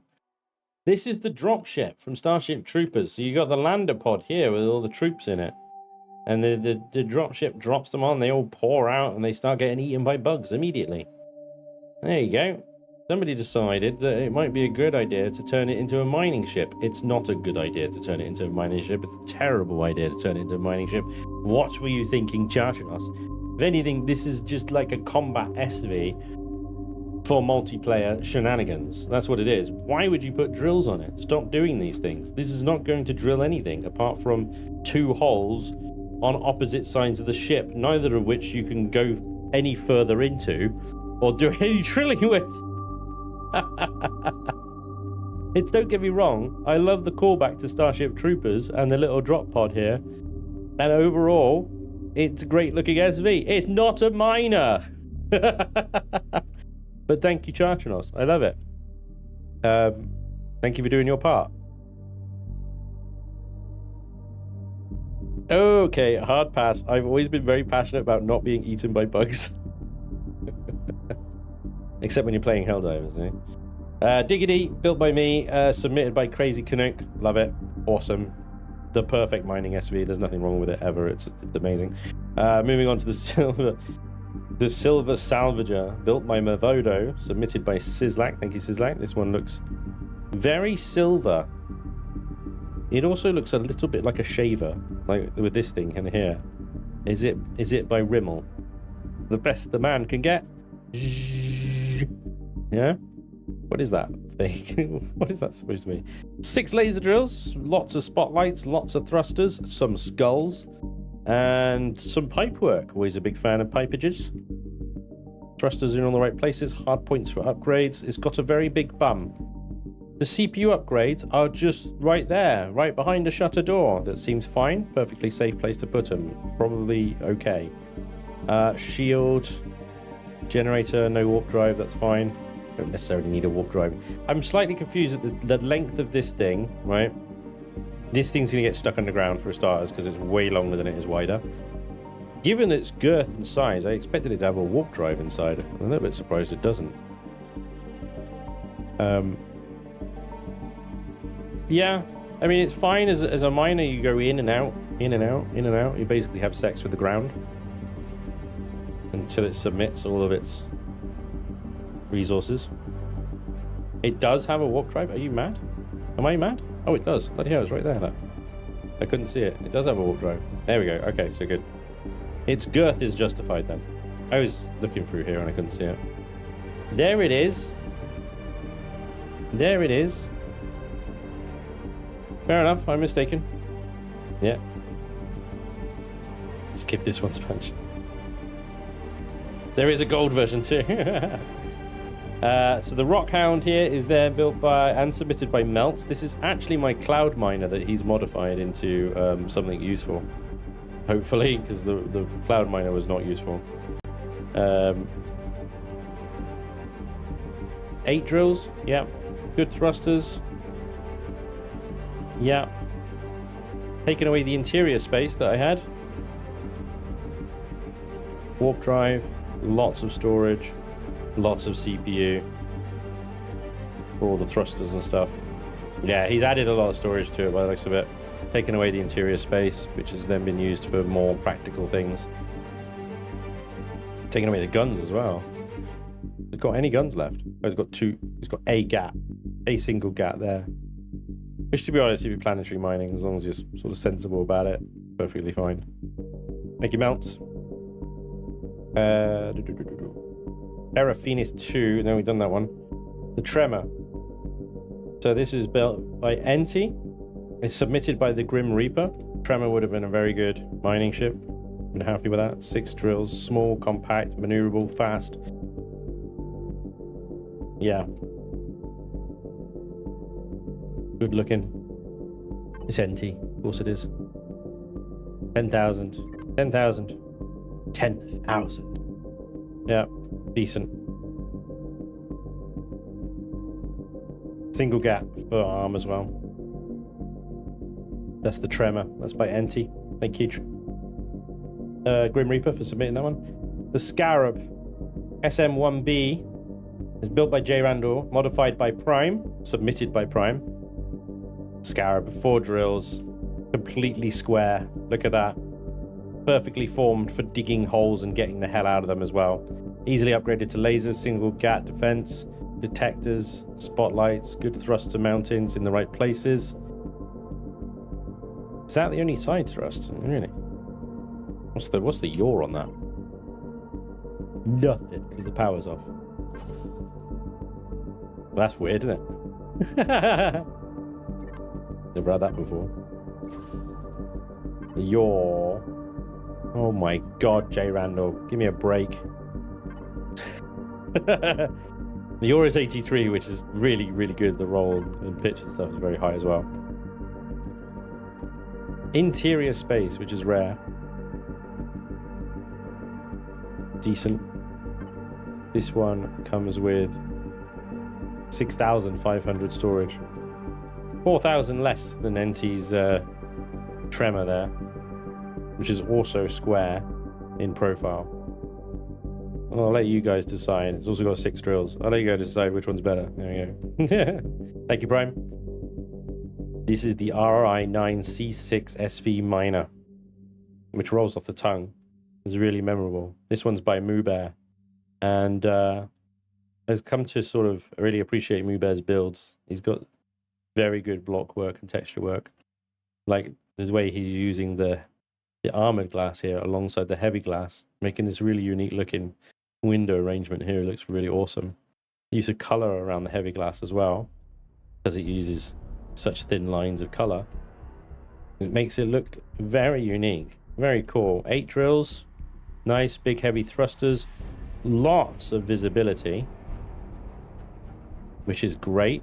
Look at that freaking view, beautiful. Gats for defense, big honking thrusters everywhere.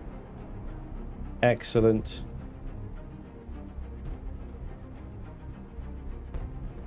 Bit jarring, this sort of transition between the grey and the white.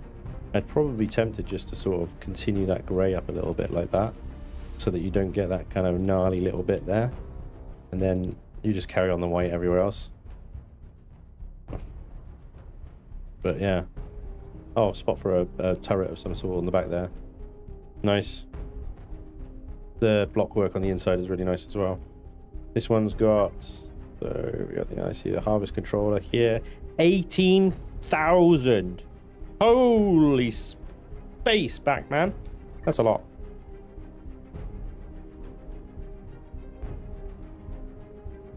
That's a good point, Taylor. Yeah, I will mention that. Yeah, J. Randall does do this week on the workshop. Every week he does a little review of builds submitted on the workshop that week.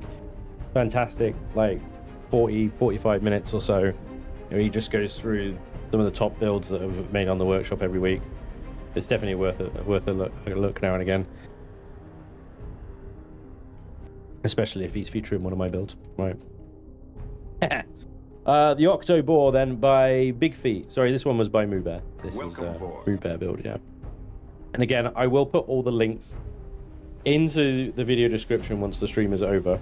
I've got them all in a notepad. I just need to copy and paste them over, but yeah, they're not there right now. I run out of time. Fill that with magnesite, yeah. Fill that with pentaxid as well. The Octoborn. This is built and submitted by Big Feet. Thank you again, Big Feet. Hey! It's looking at me. It's looking at me. That's interesting. If I did that shape, you'd all give me crap for it, and you know it. You'd be like, oh, Spanj, you've made a face. Shut up.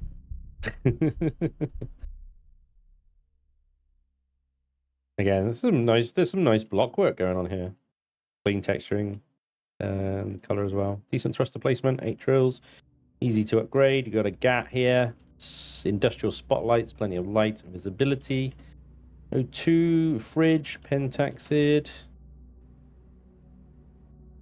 It is longer than it is wider.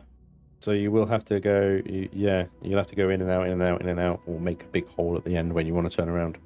It watches you when you leave, yeah. Process Spanj, my little refit box have space for jump drive, and Shield J's original had no space for jump drive. Nice, Prime, that's good to know. That thing there.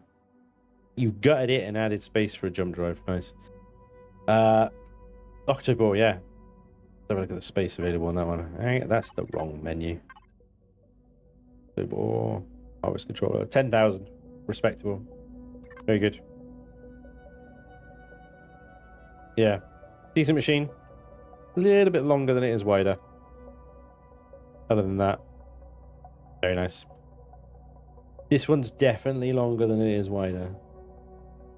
This is the Calamari, or the Calamari by Fafnir. I think you built this one as a bit of a joke, didn't you, Fafnir?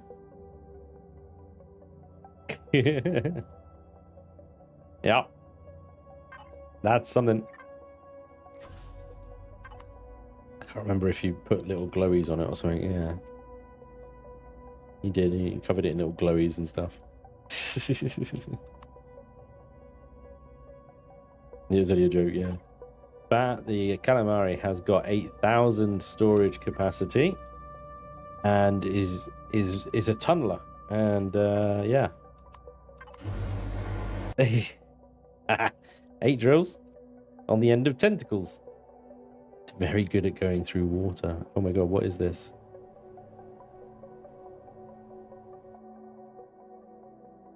So you got all the gubbins there. What's in this bit? Is this thrusters? Thrusters and storage. Yeah, okay. Every bit of space is accounted for there, isn't it? Brilliant. It's the first time someone submitted a squid. It's not grey, yeah. It's not grey. That's for sure. The gold digger, which is the gold one equivalent. It's just the order in which they were submitted is why there's 2 of them. Silver salvager, which we looked at earlier, also submitted by Sislak. The gold digger is the gold version of the same ship. There we go. Not great. But there we are. So those are our SV miners. Thank you everybody for submitting your SV miners. I was very happy with the Terra Finis. It worked out really well and worked well. I think I would have been happy with any number of these things. I would especially been curious of the Curiel. Big shout out to that one. That's not a miner. Stop it. Right. Combat SVs. Here we go. The combat SVs were interesting. Of course, the winner of that one was the Hornet by Jay Randall, which actually turned out to be a pretty freaking phenomenal combat SV. That thing just worked. It worked really well. It took an absolute beating. Every single day I took it out, it got beat the hell up and came home afterwards. I had tried so many different weapon configurations on it because it is so interchangeable and flexible. And yeah, it never let me down. Solid vessel. Really happy with that. You guys did well on that one as well. So that was the Hornet. And for some reason in my notes, I've written it as the Scar Horny. I do note... Oh shit, I'm not even connected to the keyboard. I'll have to correct that later. I do note that T is right next to Y.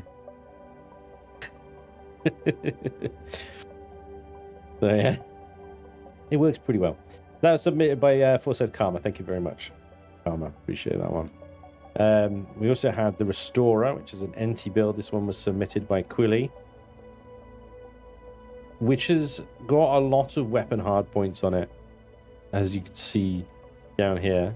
At the moment it's rocking 6 plasma cannons, 6 light plasma cannons, but you got space for 2 more weapons there as well. I don't think those are weapon ports because they'd interfere with the blocks here, but here's a weapon port, I'm guessing.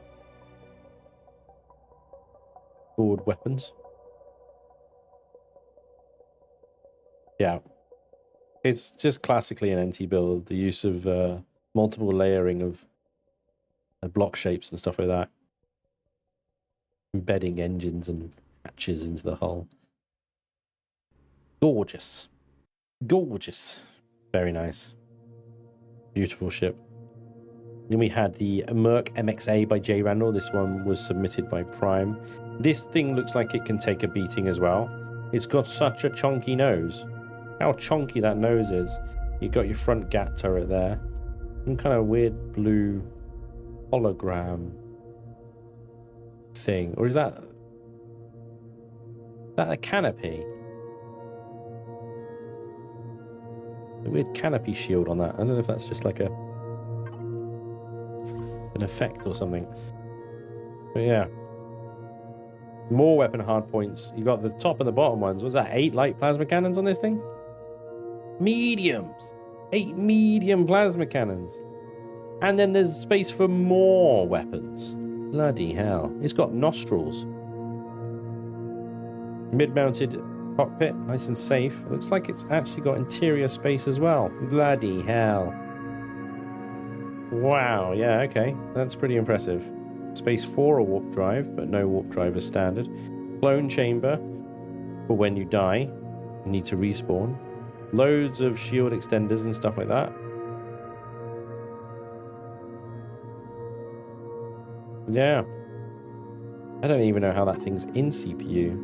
27998. 49.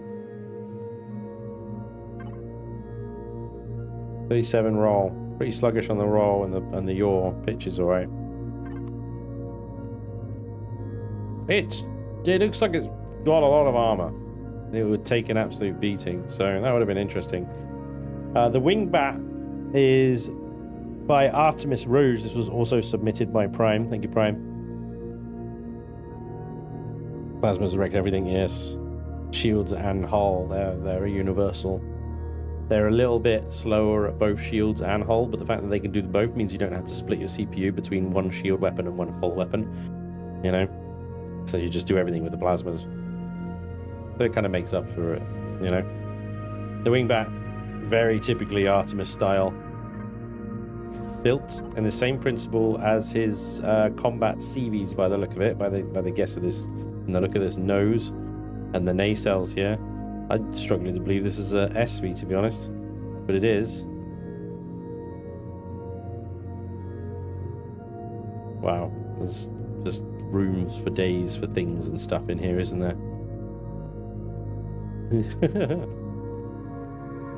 They're almost alien. I feel like they're almost alien in design, his ships.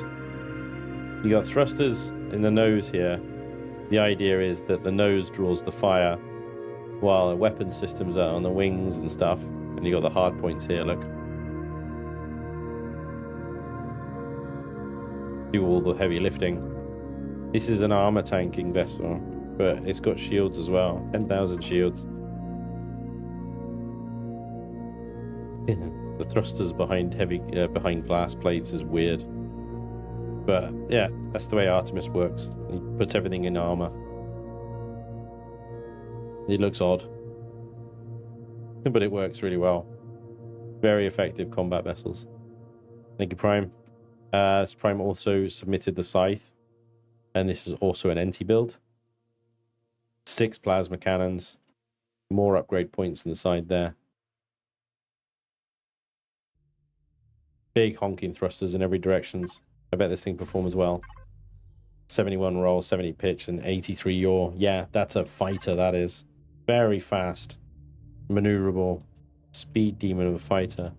Nice exposed warp drive there. It's fine. Everything, yeah, this thing is one missile away from being an explosion, basically. There's no room between the outer hull and there's explodey stuff in the middle. So it's just, if your shields go down, you're screwed. Unlike the wingbat there, where it was generally built for the shields probably to go down a bit, and you take the punishment on the nose. The Scythe is all about shields and getting the out of dodge, you know? Thank you, Prime. The A-Wing by Tuck. This was submitted by Hotspot. I was actually quite curious when this one came up. I was like, hey, I think that would be really cool to fly that, because obviously I turned my CV into the Dark Falcon, so we were getting a little bit of a Star Wars thing going on. The A-Wing, while obviously very true to its kind of form in Star Wars, it's a very limited SV. You've got these big honking forward thrusters, which offer really only forward. You've got rear thrusters buried in there. But like, what? We've got 121 meters a second forward, 116 in reverse, 75 lefty righty, 68 uppy downy. The roll is amazing. 96 pitch at 97, and you're 107. This thing maneuvers so well with those big stupid thrusters on there. But it's got two weapons. That's it. 2 light gat cannons on the edge. So as fun as it might have been to fly, it would have taken hours to kill anything with it without significant upgrades. But yeah, there we go. The A-Wing by Tuck. Thank you very much, Tuck. The Yatonakami. This was built by Armscura. Apologies if I've murdered that name. It was submitted by Drake Malbion. Thank you very much, guys. Classic sort of fighter jet look. Really long body. Lots of bombs. Lots of bombs.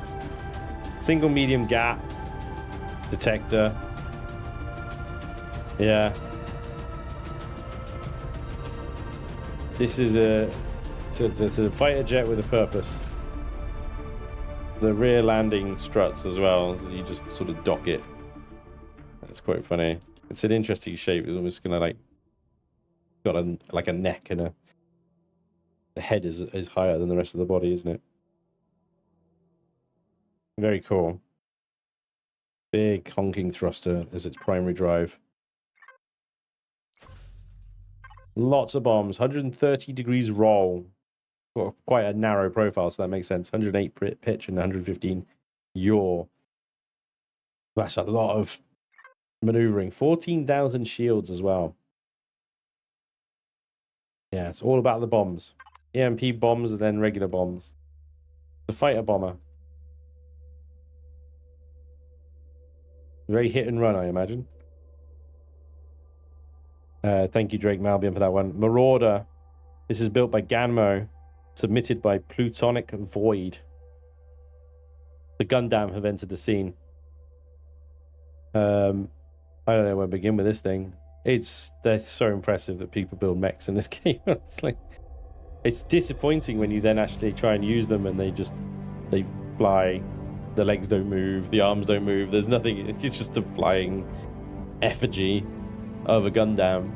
Still, having a Gundam with heavy pod rocket launchers in the shoulders, laser cannon, gat turrets.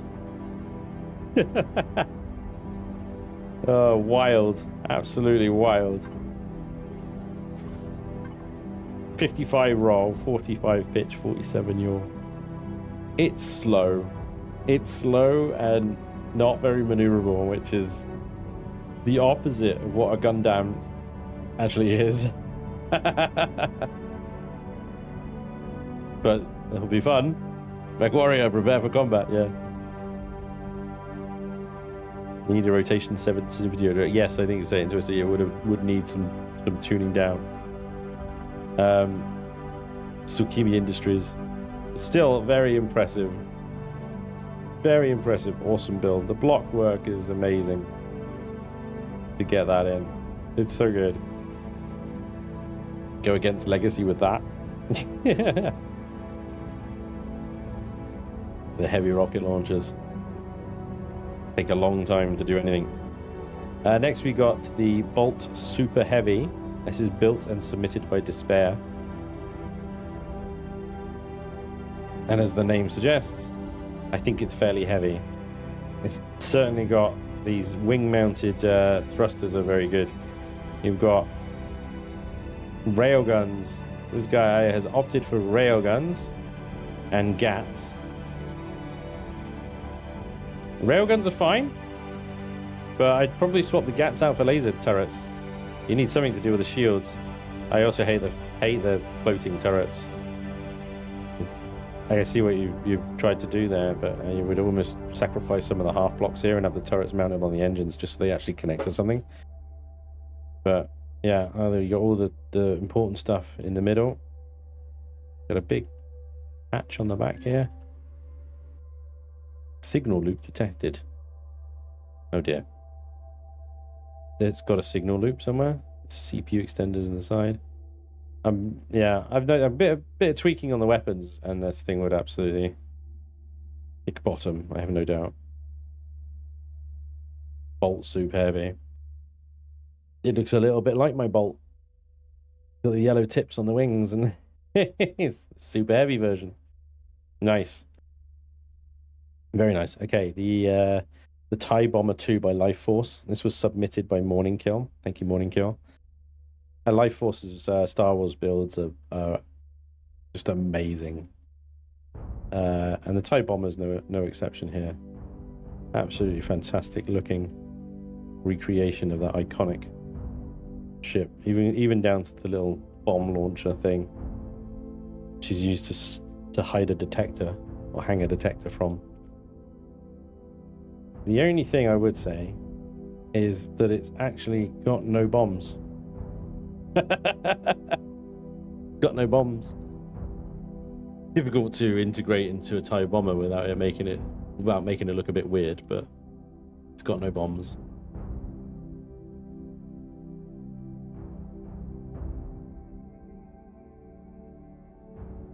Very empty inside, but I think that's probably because it comes mostly unupgraded. There you go. Even giving you the color codes.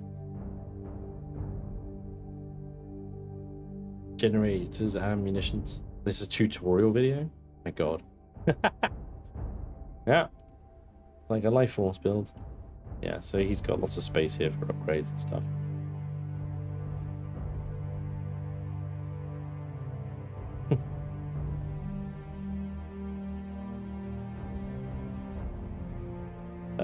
Presumably then, you know, these black marks here are possibly weapon hardpoints and stuff. And you could easily slap a couple of bomb launchers on the bottom here and actually make it into a bomber.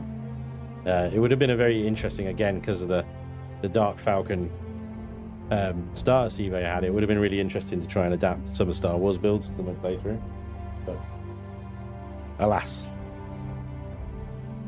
It's a very good looking TIE Bomber though. Whoa. Gotta stand up.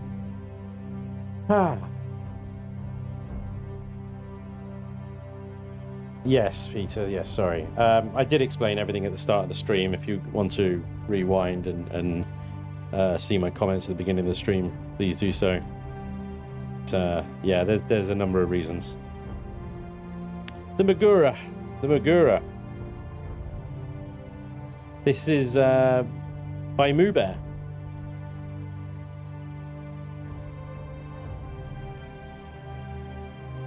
Really, really nice block work, but it does look like you kind of just gave up on the texturing a little bit at the back here, Mubear. The block work is brilliant. What's going on here? It's like it looks like it's missing something. Maybe that's me. I don't know.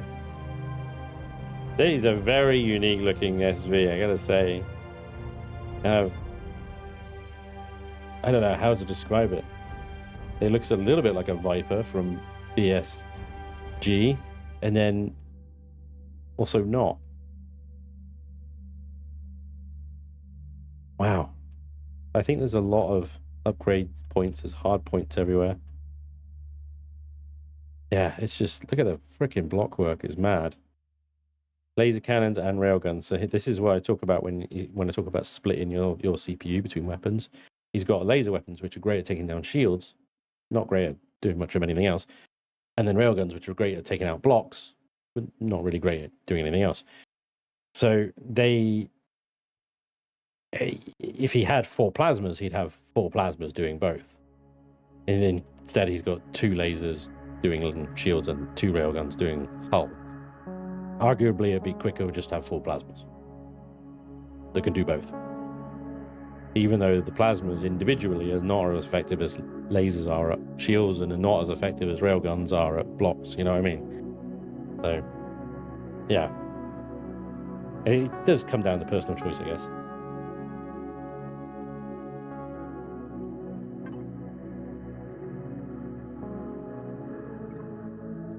Or 5.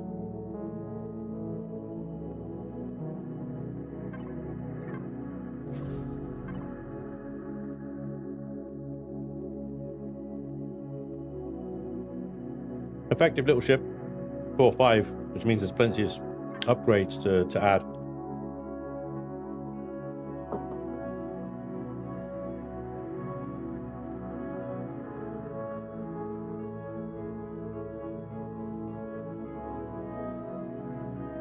Got these arrows here, I'm guessing.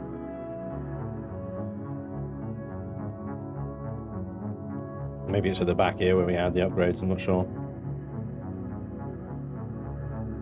Yeah, really, really unique. Really unique looking ship. The Magura by Mubet.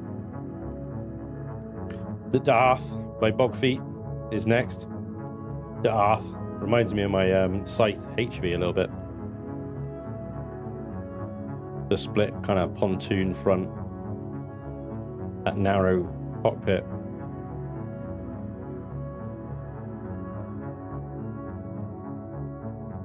Also looks a little bit like a Cylon Raider. Medium rockets. Light lasers. So again, he's gone for split the CPU. 2 lasers will down, sorry, 4 lasers will down shields reasonably quick as well. And then he's got the missiles to deal with the stuff. Look at all those jet engines in the back there. Wow. That's interesting. Oh, he's got the flare launchers on the top as well, yeah. If you're doing hit and run, which you would be with the medium missiles, I guess, fire the flares off and any missiles that are following you can get distracted by those. Hey, it's a cool ship. I love the reverse wing. The wing work on the back here is so cool. Hatch in the middle there. Let's see what's going on here. Trauma station, bridge, O2 station. Nice. Landing gears are doing weird things.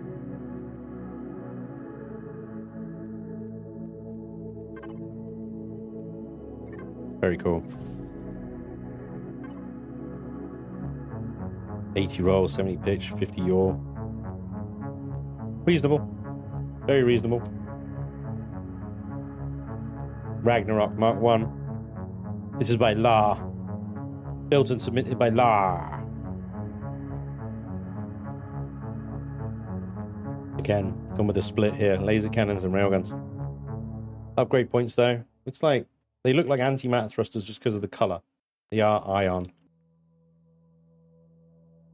Cool little engine housing at the back there. And I do like the tail. That's neat. The side thrusters placed at the end here would actually do really good for the yaw stats, which unfortunately, somehow, are still quite low at 45. Decent enough, but pretty slow for an SV. The turning. Looks like it's quite a low core level, 4.5, yeah. So decent amount of upgradability. Assuming you can get in here and, yeah, there's space here, look. Space inside for upgrades. Yeah, a little bit, boost the thrusters a little bit, get some better performance out of the turning and stuff, and that's a decent machine. The gats aren't obstructed, but you've got nothing on the bottom either.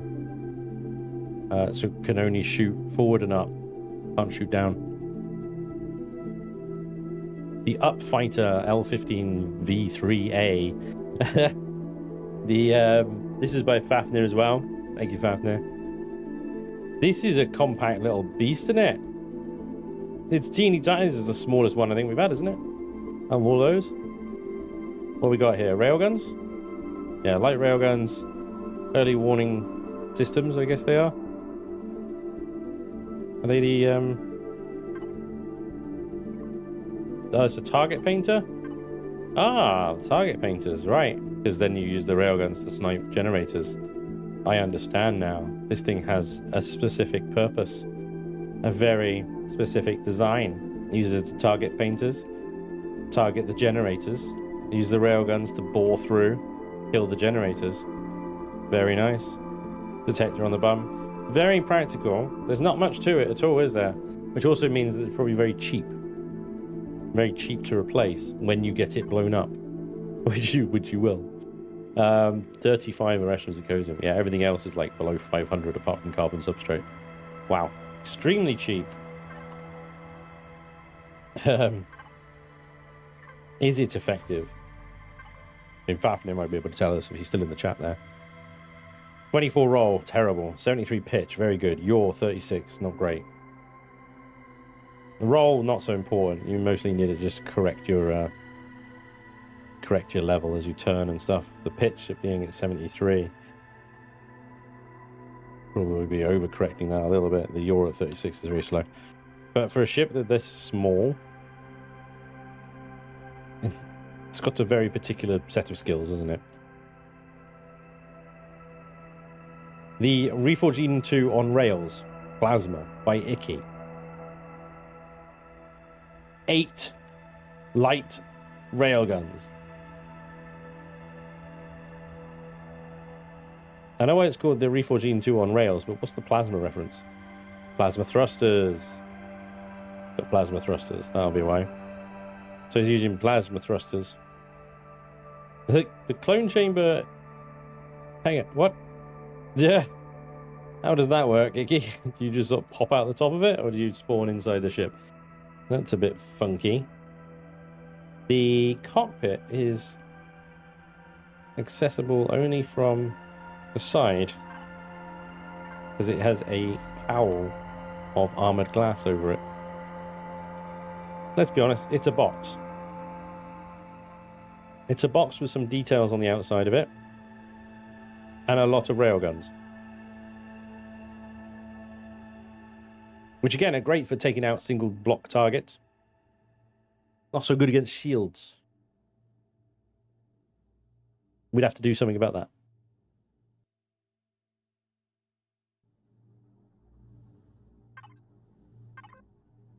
On 127 degrees roll, because it is shaped like a sausage. 71 pitch. 74 yaw. Oh, hey, Mark. Thanks, mate. Your vanilla playthroughs taught us all that you just got to be near / on our own base to connect to our storage before the Wi-Fi days, and how to do it. Yeah, thanks, mate. Yeah, you're welcome. Yeah, the Wi-Fi stuff and logistics was not well explained by the developers when they brought it out. And it confused the hell out of a lot of people. But yeah, I'm glad I was able to help, Mark. Thank you so much for the $50. I really appreciate that. That's amazing. It's super generous. Thank you, and you're very, very welcome. Oh, yeah, jeez. I remember when they brought CPU out as well. Oh, CPU was that was a hard one to spin at the time as well. Because it was really kind of like, well, why are you doing this? Why are you adding CPU to the game? Nobody wants this. And they're like, yeah, but, you know, it's a way of, like, everyone can really kind of specialize their ships and stuff.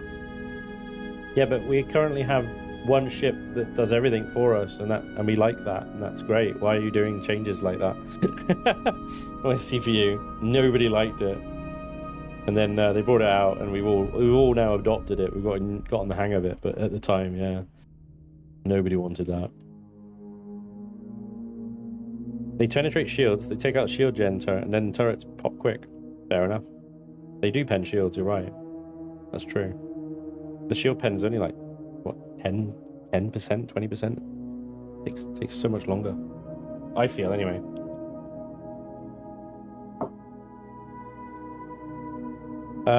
Whenever you have free time, watch all his series. Excellent chance to see how not to do things. Very educational. Thanks, D-Dude. Yeah. The Jolly Roger. This is the last of our combat SVs here. The Jolly Roger, which is by Nothemol. Submitted and built by Nothemol. Thank you, Noth. This is a cool looking boat. Let me power it up because it doesn't do it justice when it's sat here unpowered. Because not only... they got smoke coming out of the nostrils, and they got fire coming out of the engines. all at different times as well, which makes it really look like it's just hanging on for dear life. And it's a lunatics build, which means that it is perfectly engineered to be stupidly overpowered and unkillable. The glowy eyes, well, I love that. The little orbs, beautiful. As a pirate, I would have been very proud to fly the Jolly Roger, of course. This is the view from the cockpit. It's enough. It's a little bit smoky. It's enough. Interesting. The dock sticks out the back. And I don't know if you've noticed the weapon systems on this thing or not, but it is very much in the business of deleting things. With 4 medium modulated infrared. Interesting choice. Infrared. The infrared does damage versus thrusters and armor, but it does have 15% range. So what's its range? 920 meters. That's why they went for infrared. Almost a kilometer range on these modulated pulse lasers. And it does 50% more damage to thrusters as well. So even though it's a 10,000 shield damage per minute, you're doing 40,000 shield damage per minute between the 4 of them. And then, of course, the torpedo launchers, which do 8,000 damage each across 10 blocks with an 800-meter range. But you have to get really close to them because they don't track or anything. So if you're shooting a moving target, of course, then you need to get real close. But those things, they delete stuff. They just delete things. And those big honking thrusters gives us 62 roll, 105 degrees of pitch, and 57 yaw. A little slow on the yaw. Okay, I like the yaw to be around about the high 60s, 70s, personally. But the roll, the pitch, excellent. The vibe, spot on. That would have been fun. That would have been fun. It would have been interesting. It would be horrible to try and get that in or on any of my ships that I was using at the time, but I think it would have been really fun. There we go. There are the combat SVs that were submitted for this series. Absolutely fantastic. Amazing. All of them. Just, yeah. We could have made any of them work, I think.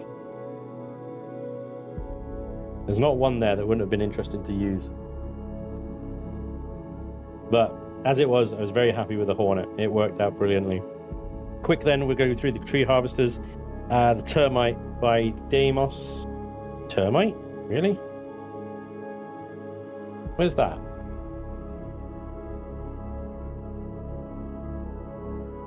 I don't have that one. Tree harvesters. Hang on, maybe I didn't spawn it in.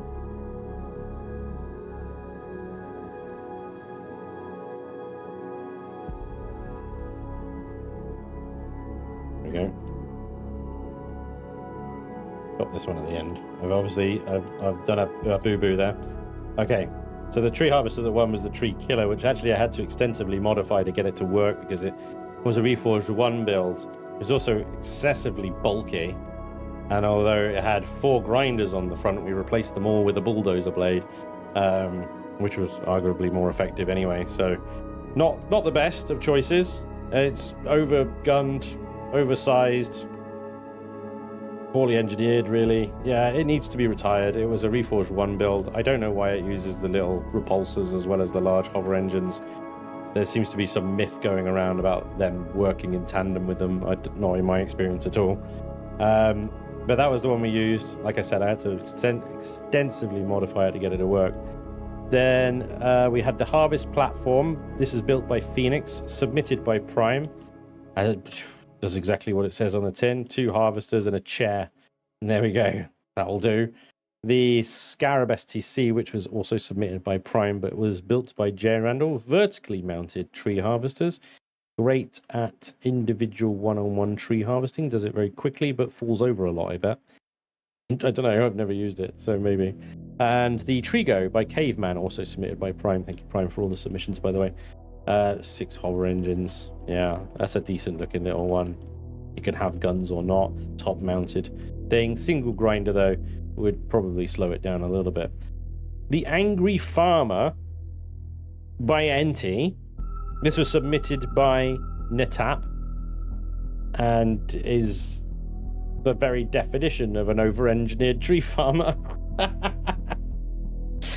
I love it because you want to get a tree farmer so you can speed up the acquisition of plant fiber, right? And you got to spend so much plant fiber just to get this fucking thing in. Like, holy crap. Look at this side-mounted GATs embedded in this thing. Oh my god, it's ridiculous.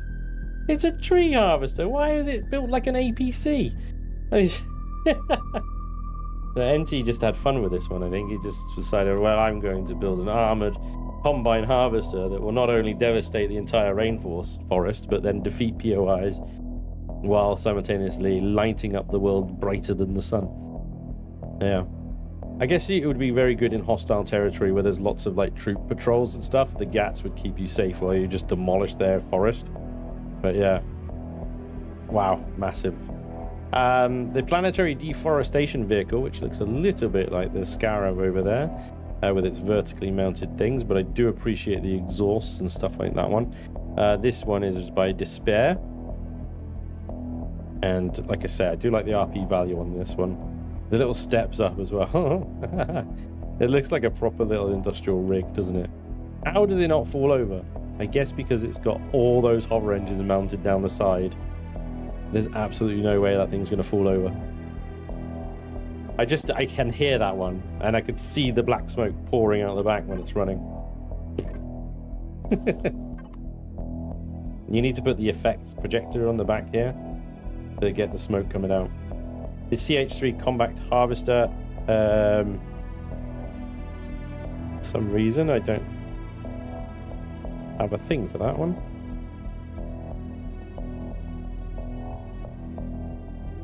Apparently I screwed up my notes and didn't take a thing of that one. Bot 1, brilliant. How did this one get here? Whose is this one? I didn't even know. I don't recognize it. It's by bot 1, apparently. I don't know. It's not in my notes or anything. It's snuck in here. Hacks. Moving on. This is the Termite. This is SAS Termite. This was by Deimos, submitted by Quilly. It is a lopsided, asymmetrical, tree harvesting, industrial powerhouse with the tree harvesting on one side. And I love the little exhaust pipes on there and the pipes in there. It's very good. The stabilizers as well. And the sort of side-mounted high-profile GAT gun there, the low-profile one that's gone pink for some reason, because you can't have custom colors in Reforged. Yeah. That would have been fun, because it's an SAS one, so that would have been great. Don't know where that one came from. We'll find out. Would have been fine. Would have been over the top. Would have been slow. Would have been fine if it didn't fall over. Would have also been fine if not maybe a little bit light on storage. But what we had, the tree killer, was it needed work. But overall, you know, at the end of the day, we got the job done. Let's move on. I've moved about 3 kilometers away for the next set of vehicles so that we can try and keep the frame rates up. But next category is mid-game CVs. So these are CVs that would take us into the mid-game that we'd use as a mobile base, essentially, while we work our way through the galaxy. That's all sort of loading in. There we go. There goes our frame rates. And we're down to 20. Imagine if we spawned them back in the other area. It'd be even worse. Now, of course, for the mid-game CVs, the winner, the one that you guys voted for, was the Icarus SG by J. Randall, submitted by Ghost Dragon. What a phenomenal beast. I still don't know my way around it fully. But massive 2 hangar bays, the massive farms. Oh, that sorry. CPU stuff was another moment too. But the graphical update got me back in. V1.09? V1.11? Irene, there were 2 that were worth mentioning, along with the AI/NPC improvements. I got you, Mark. Thank you very much. Yeah. I can't remember when the graphical updates were. There was engine updates. They upgraded Unity, which definitely helped it not look so plasticky. Yeah. In terms of the AI NPC improvements, I have no idea what you're talking about. When was that? Again, thank you for the $50 again, Mark. Thank you so much.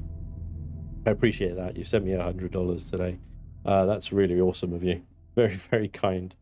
You don't have to send me money for me to read your comments, by the way. I will try and read the chat every now and again. We all got a lot of ships to get through. The Icarus was an absolute powerhouse. Production, farm, hangar, base. It was power independent as well. You could set it so it didn't run out of fuel. It was able to carry everything that we had, including other CVs that we'd later dock to it. Amazing build. Beautiful work by Jay Randall. And yeah, just perfect as a mobile base mid-game CV. Absolutely perfect. But we could have had the Indominus.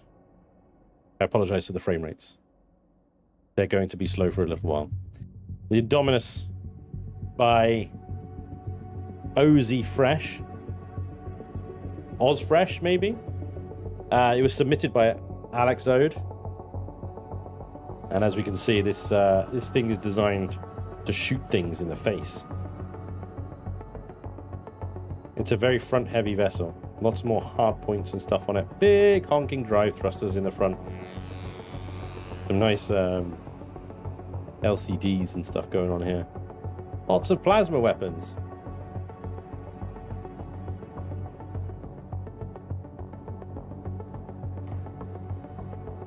Front heavy hangar bay. The Alex railgun goes here apparently. Wow. Welcome. Can't read that. I think that is the way around. Can't read it. Teleporter locations, okay. Ramps up into the build. Interior on my, oh my god. To the grass walls. This doesn't look like the inside of a starship. Moxie's bar. Look at this. The only problem is that now that I'm on this side, I want to go on that other side. How do I get over there? I have to go down and around. And then I can get back up. I can go around the other side. But there are constructors here as well. How do I even get to this? Wow, this thing's more confusing than the Icarus to get around. Okay. Okay. Wow. Okay, so these stairs up from the sides is kind of how you get into the production area. See, this is sometimes the problem with ships with really, really cool outer hulls. You're like, well, look at that outer hull. It's really unique and cool and different. This is the trade-off. Basically, that's a lift. That's a lift. Look, the lift.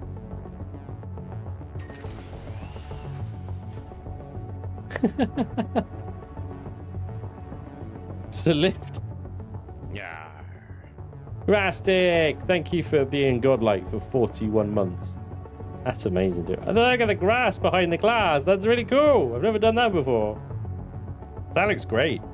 Looks like a proper little what do they call those little gardens in the vivariums? Looks like a proper little vivarium. Oh, I don't know what to do. Is this heavy glass? It looks like it actually, yeah. Large shield boosters. Shield boosters.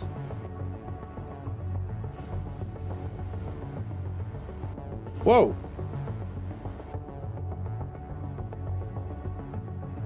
Why is that opening up? Am I supposed to park SVs on this? Or something? Is this supposed to be a hangar bay?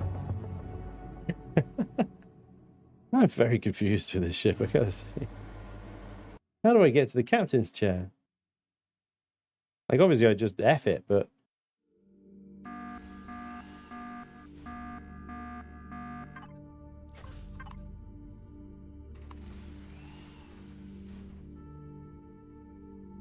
Wow. This would have taken some getting used to. Optional launchers, remove blocks. Okay, yeah. I feel like this is a very combat focused CV. Cool turret here. Yeah. Like, it's got, yeah, it's a really cool, like, look to it. Interior wise, it's a fucking nightmare to get around. Artillery turret here. Gonna shoot side. It's gonna shoot. It can't shoot forward. It has to shoot to the side.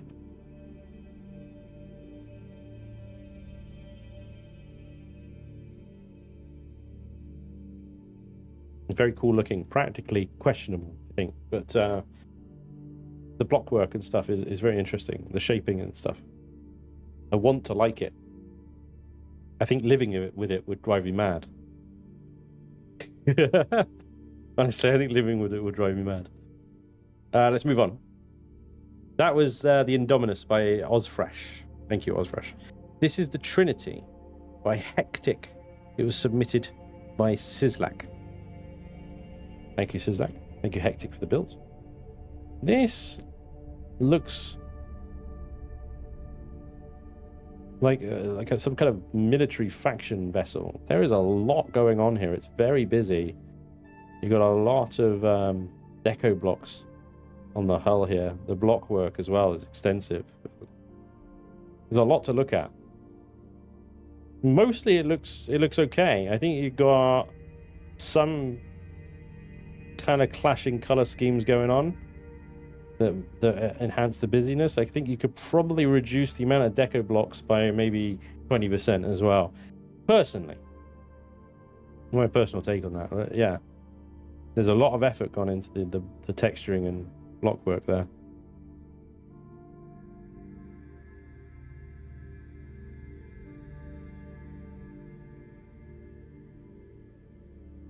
Yeah, I mean, it looks like some kind of military vessel, doesn't it? So you got top hangar, sort of top landing bay, I suppose, for an SV of some kind there. It's chunky.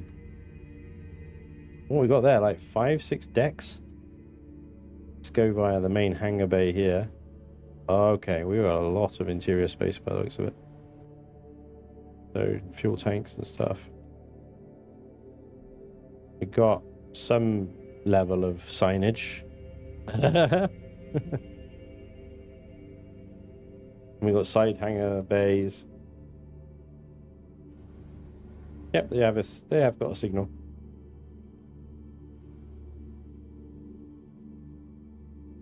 Some alien creatures, and someone has broken loose with the color and texture tool again, haven't they? Red, yellow constructors. Warp control room, medical and bridge. Belly ramp, access, shield room, bridge, elevator. Oh my god, yeah. Constructor room.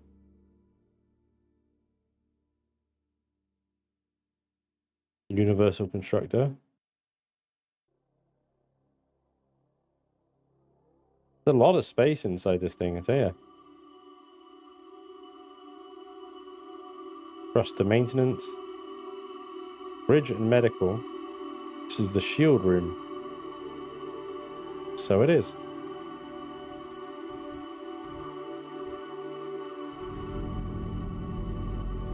The bridge is that way, everything else is the other way. And here we have the bridge. Wow, it's massive. It's enormous. Crikey. I like the big chunky looking ships, but if I had the ship, then it would have been color coordinated, dialed down a bit, as that's a bit much even for me. He says it's like, yeah.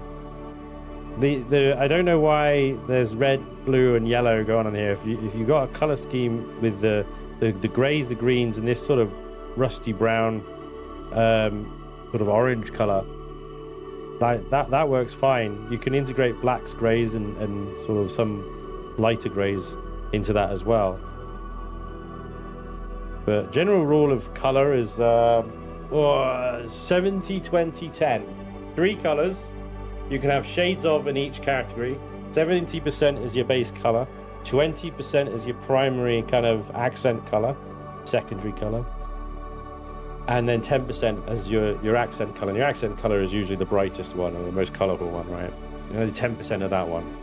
And you get, like I say, you can have shades of each of those, but that's general rule of sort of coloring.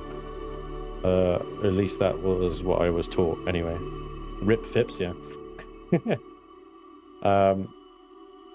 So that's the Trinity, which is a chunky point. I feel like I haven't gone through half of it.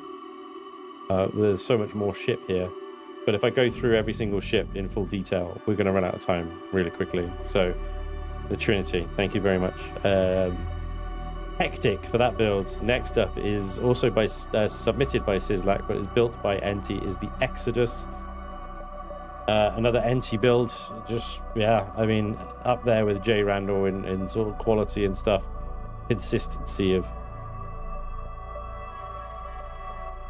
so this is the 70-20-10 rule in full effect here. What you've got here is your primary color, which is the darker gray, the 20% secondary, which is the white, and the 10% the green. NT nails it. There you go.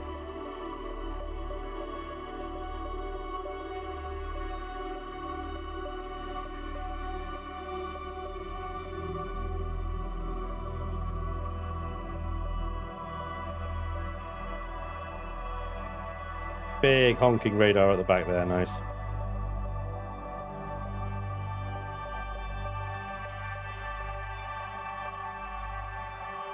I think you might have slightly gone over the 10%. I don't know, maybe.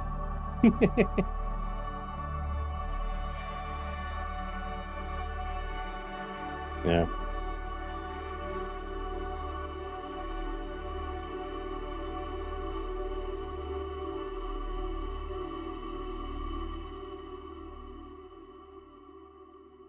What I noticed about NT builds is that some parts, like, you know, he's got this cowling and stuff like that. The texturing on these white parts of the ship is very basic. It's very simple. A lot of it is just clean. It's just clean with a few little bits of texture here and there. There's not much going on. And then on the grays, you've got a lot more texturing and block work going on. And he's using shades of here as well. So he's got the gray, the darker gray. I think there's another shade in there as well. And as well as texturing, he's using symbols, lines, in order to sort of draw highlights in there as well. And then with the 10%, the green, is reserved mostly for glowies. See how it's almost all exclusively glowies. And then for some bizarre reason, he's got blue going on in there. I don't know what's going on there. But... what do I know? But yeah. When you start looking at it, you start to notice patterns that these builders use. And they work. They work really well.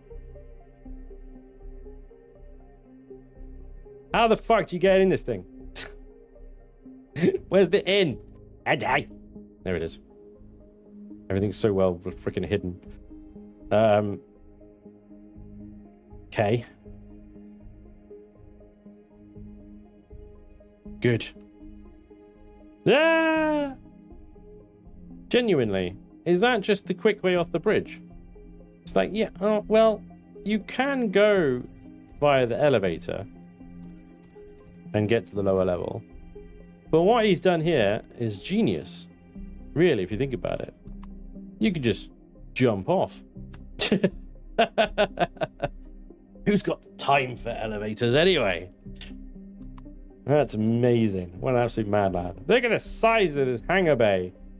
He's got the constructors integrated into the walls really nicely. And weirdly, he's using blue light inside. So he's got more colors going on in here. He's got this blue light thing going on in here.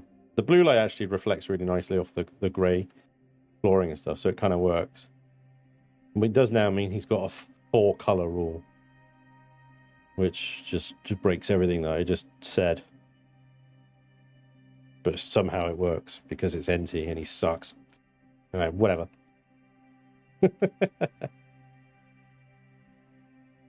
His X-Cow's idea was that okay. Well, X-Cow knows what he's doing as well. Yeah, I know we don't need to pay for a comment, but I've been here since mid-2018 and you rock, mate. I only watch YouTube, so very well, thanks, mate. Mark, thank you very much. Thanks for another $50. Thank you very much. That's much appreciated. That's crazy, dude. Woo. Thank you. I really appreciate that. Oh. Yeah, signal. There it is. The sides just open up. Awesome. Very cool. Yeah.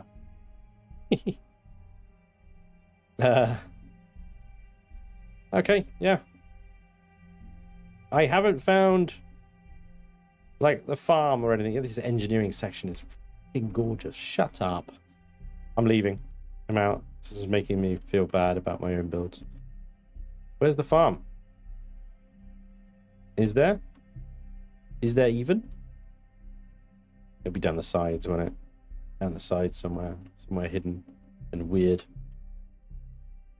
Plasma turbines. Ah, here it is. Yep. There's no farm. But yeah, no, it's got farm. Yeah. Okay. Yeah, well, that would have been very good. That would have been up there probably with the Icarus in terms of goodness.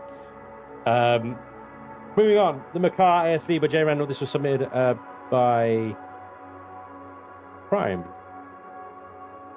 Am I missing one? Hang on a second. Versus.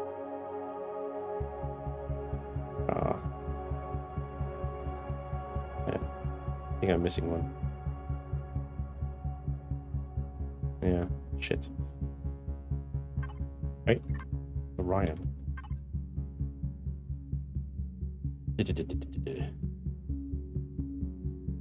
I'm missing one. Sorry, guys. Hang on.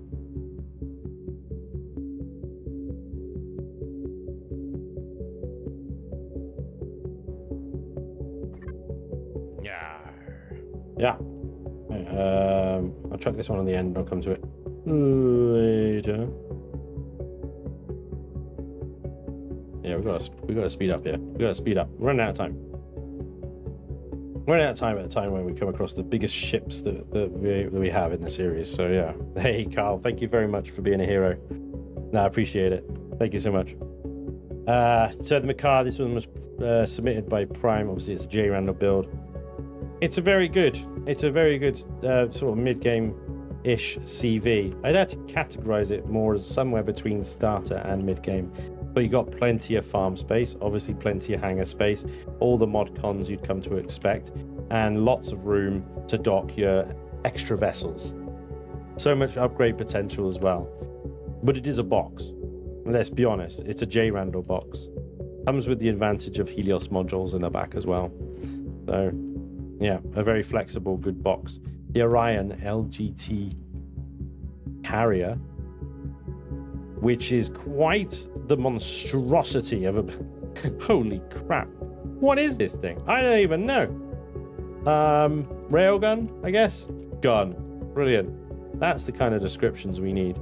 Gun, gun, gun, gun, gun. Gun. Gun. Gun. Yeah, this thing supports many guns. Has multiple. It's yellow and hangar base. It has HIV. Oh no, that's H:V. Damn. Okay, I'll be careful about that. All right, no worries. S:V. Why the colon? I don't know. Why the colon? I don't know. There we go. We just go out the back as well. Sweet. Where's the rest of the ship? It's just on top. Just schlappetest on top. Okay, hang on. There are elevators. Here we go. Here's the rest of it. We have doors out into a drone base. Interesting. Lots of empty space. CNC?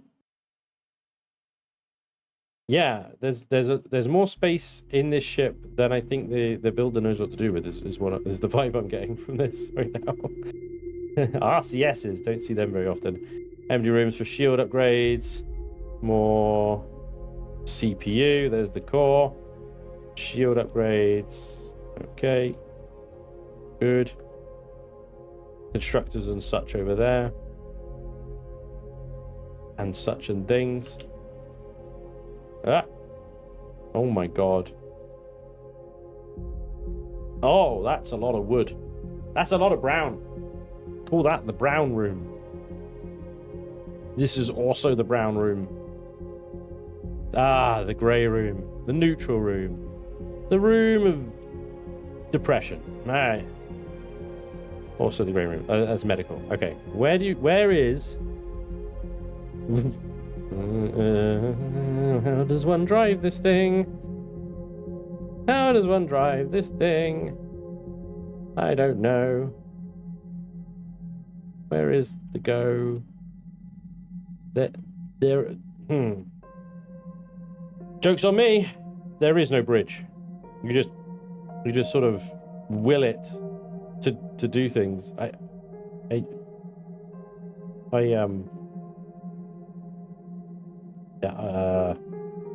Ooh, let's go up here. Maybe this. No. No. This way. Where the fuck is the bridge? That goes out. That's literally the roof again. I don't know where the bridge is. I'm lost and I'm scared. Help me. Help me. Help me. I don't... Where?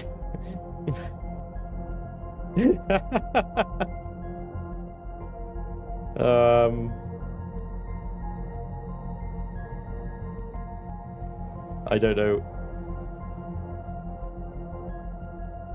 Yeah. Somewhere in there is a bridge. All right, moving on.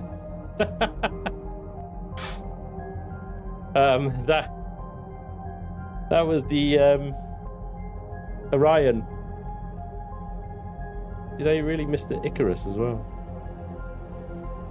Oh no, the Icarus is bloody the first thing. Of course it was. Yeah. The Persis carrier then, also by J Randall. Although I didn't know who submitted that one. Sorry. You could tell I'm rushing the notes at this point, can't you? The Persis carrier is a very well known build, I feel. Obviously, big con tower. Huge deck. That's deck with an E. Even bigger hangar space inside. Somehow. Not sure how he managed it, but there we go. It embraces the term carrier. It really does. It really does. Some say it's too big, but I'll leave that up to you.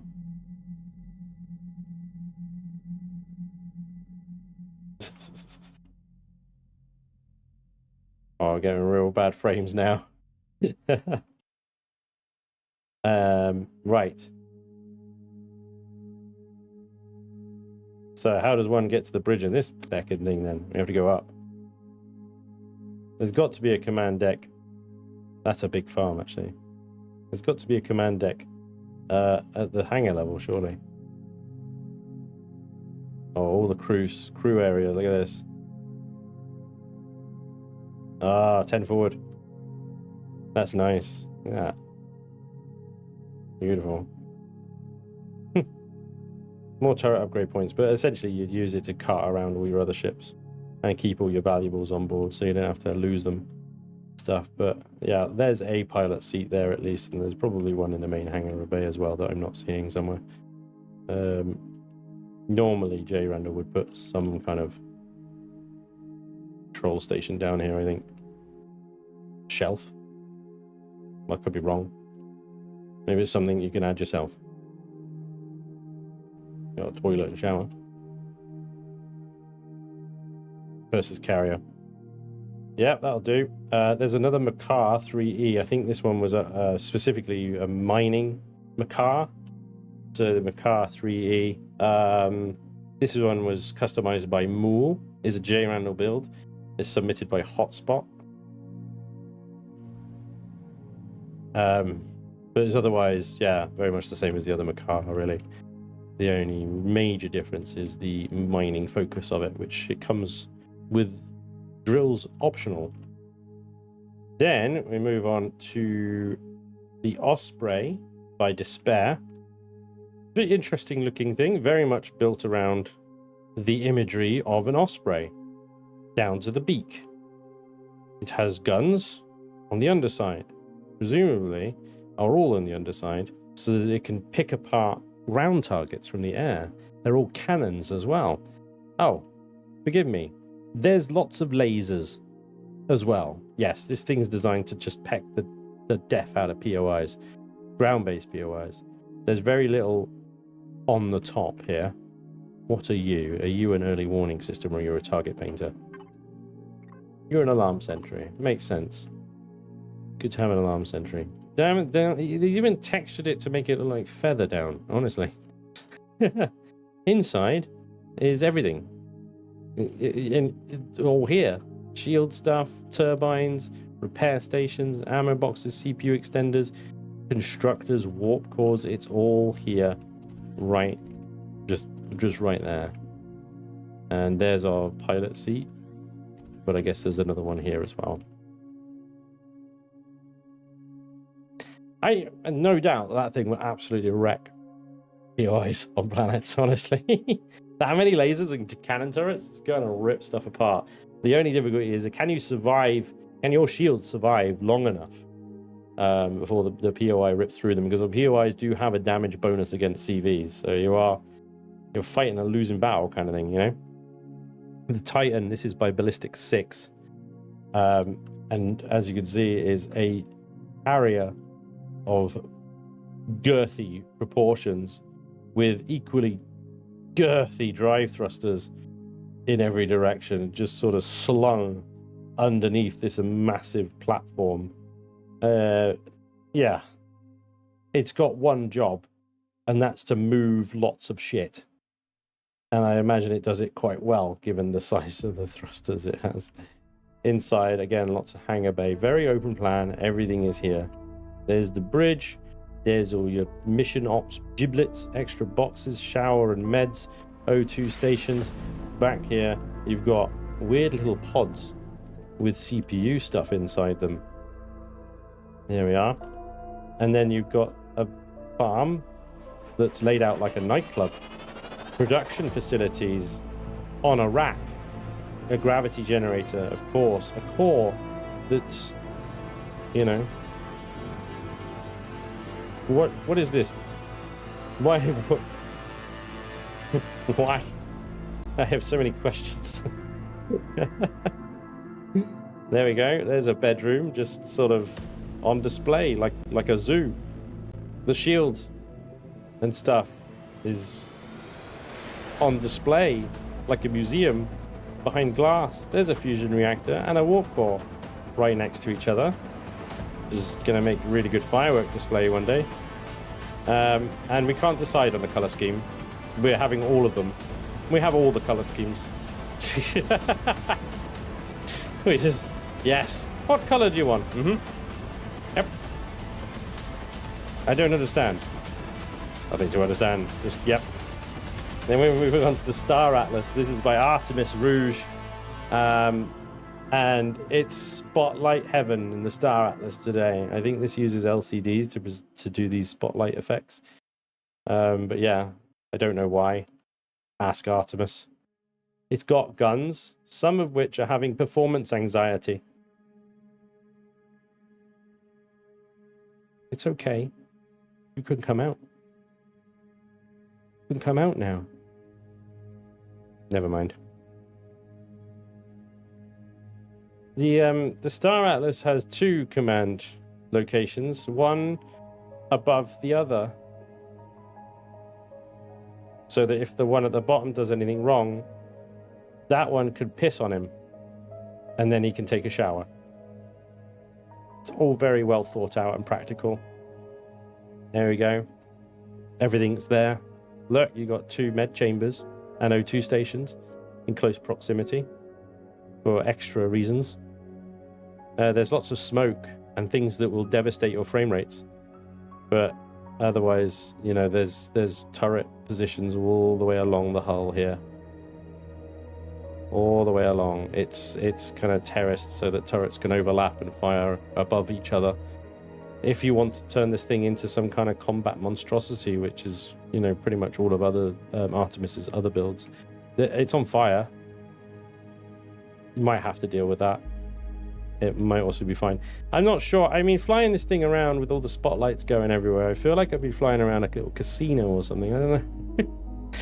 A little hangar bay. That's fine. And then we go up. Up. I can't reach that constructor. There's a chasm in the way. I'm not sure why the constructor is over there. Also, don't stand here too long, because that's 350 degrees centigrade.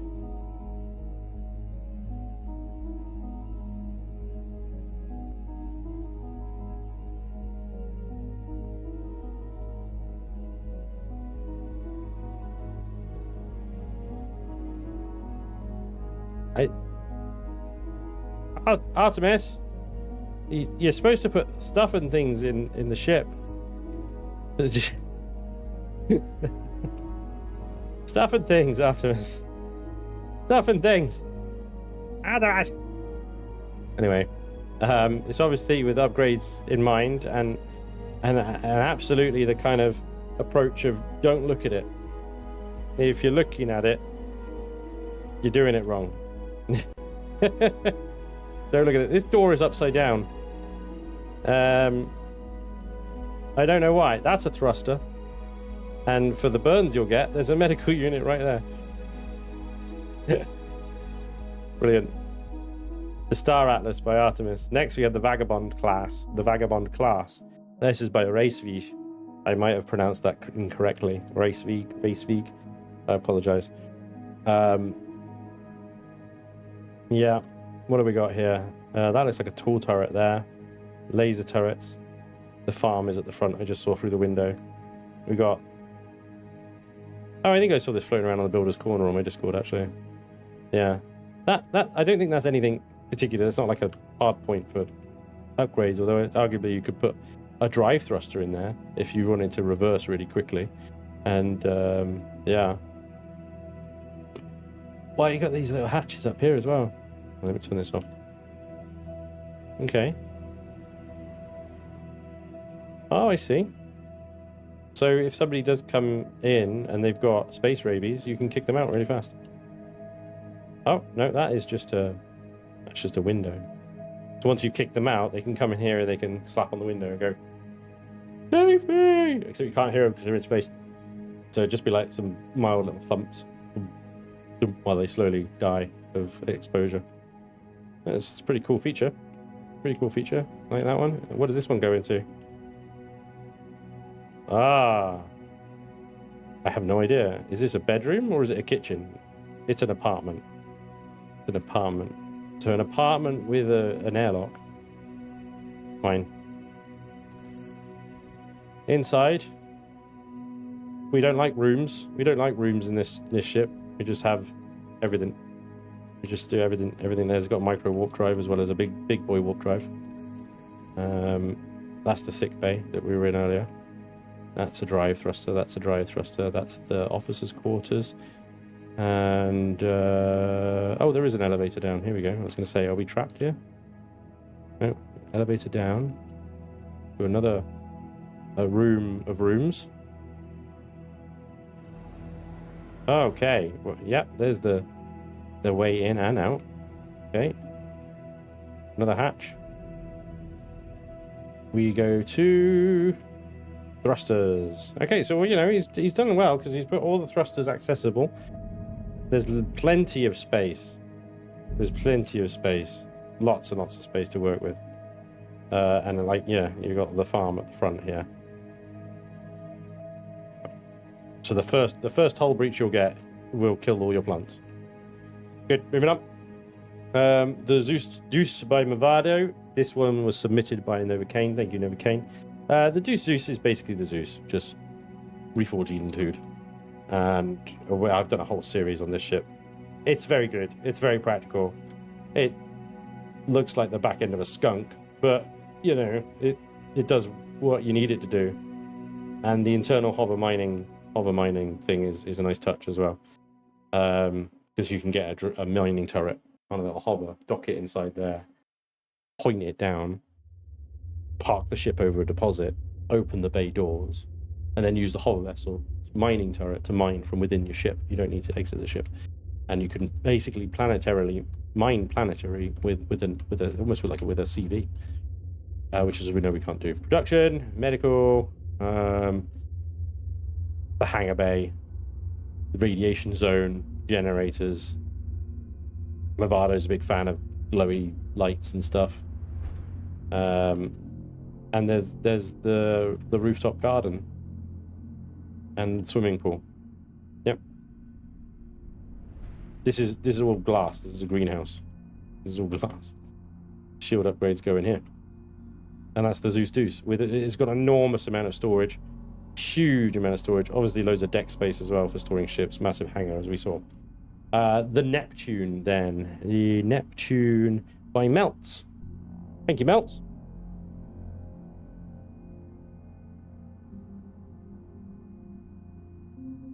Yeah. Melts. Yeah, there's some mining drills on the front of this, which would almost mean that we wouldn't have needed a mining CV. But there we are. This looks like a decent vessel. Look at the engines and stuff. I love the nacelles. The big chunky nacelles. This is a chunky bird. The big radar on the back. Purple thrusters. No. No. Just make them orange. Okay? Make them orange like the rest of the glowies. Or what are you doing with the purple? Melt. Sort it out. Take note as well. One thing that a lot of people don't realise, or they do realise, they don't care. The glowies on turrets are blue. If you can integrate that into your color scheme as well, then it makes it all work together nicely. Yeah, okay, nice. Chunky landing gears. Chunky everything.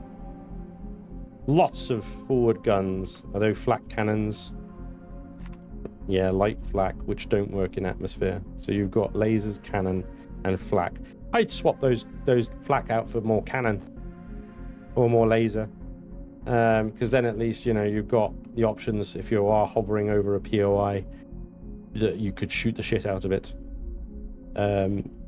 More cannons, yeah, good. Decent amount of weapons. The flat cannons on top, fine, because they'll work in space. More hard points on there as well. There's the entrance, easy to find, nicely highlighted. And I'm guessing we got a hangar bay in this chunky boy. Side entrance hangar bay, yes. Space. Lots of it. And lighting on signals. Nice, I like to see it. Lots of resources, lots of different colors. Ah! Ah! Ah! What are you doing? Mounts! Hey, I am Wolf. How you doing, buddy? Welcome along. The Ausgang. Yes, Ausgang! Everything's shouted. Bullschrank! Got to shout everything. Kleiner Konstruktor! Aufzug! Schuk. Problem.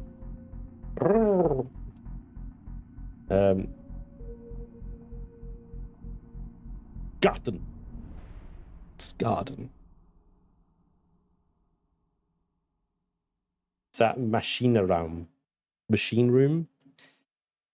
German's brilliant. Love the German language. There's so much German influence in English. So you read a bit of German and you're like, wait, but that's just that word that we say slightly differently.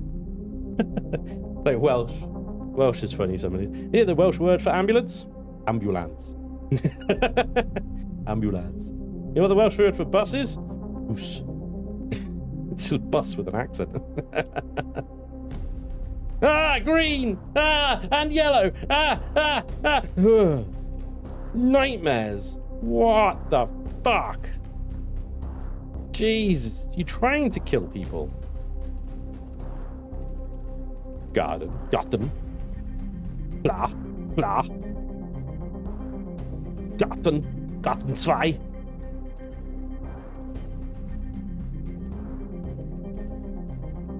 Rooms. Bigger rooms. With everything you need, warp drives and stuff like that. Yeah, very good. Neptune. Color scheme. See, the thing is, it lures you in because on the outside, you're like, this looks like a reasonable boat, you know? You've got orange highlights with your main green base color and stuff like that. You could do with a bit more going on there, but no, it's good. It's good. And then you go inside and it murders your eyes with green and yellow. The fuck? You sissy. Not my design. I modified it severally from my own playthrough. Oh, yeah. All right, Melts. All right. Who painted that bedroom? You are an ass. Yes. Yes, I am. Welcome along. Hey, it's the Legionnaire Super Legata by Icky. Well, it's the one that's the POI, isn't it? It's been redone by Icky. Yeah. Icky build. This is a stupid build. I'm just going to say it. I mean, it's a stupid build, like, for before Reforged Eden 2. It's the worst possible build for Reforged Eden 2. Hang on, has he changed all the combat steel out? Yes, okay, so at least that. He has replaced all the blocks that were combat steel and hardened steel with carbon fiber, so the thing doesn't weigh 50 bazillion tons. It's still enormous, oversized hunk of resources. Yeah, it would have been interesting running this, I tell you. Just for how long it takes to get around the damn thing. I remember running this wreck, you know, and it's just like, where the fuck am I now? There was a lot of salvage in this thing when it first kind of came along in Project Eden. But expect to spend a lot of your time just trying to figure out where the fuck everything is. Yeah, although I do like the little fans on the top, that's cute. The little glowy fins as well, very nice. You got a tri thruster setup, hangar bays there. Yeah, it's a lot of ship. And what's going on here? Is that somebody forget to texture that bit?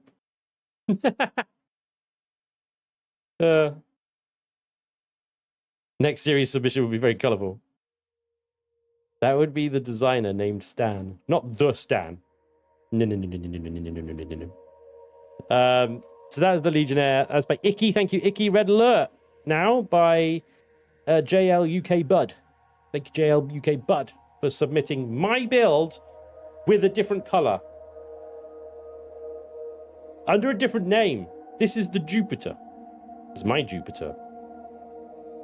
My Jupiter with an enormously long hangar bay that is definitely not overcompensating for something. Yes, look at it. It just goes on and on and on. But actually, he's done a lot of modifications to this as well. I can see he's applied red in places. He's done that. I don't know what that is, but there it is. This wasn't here before.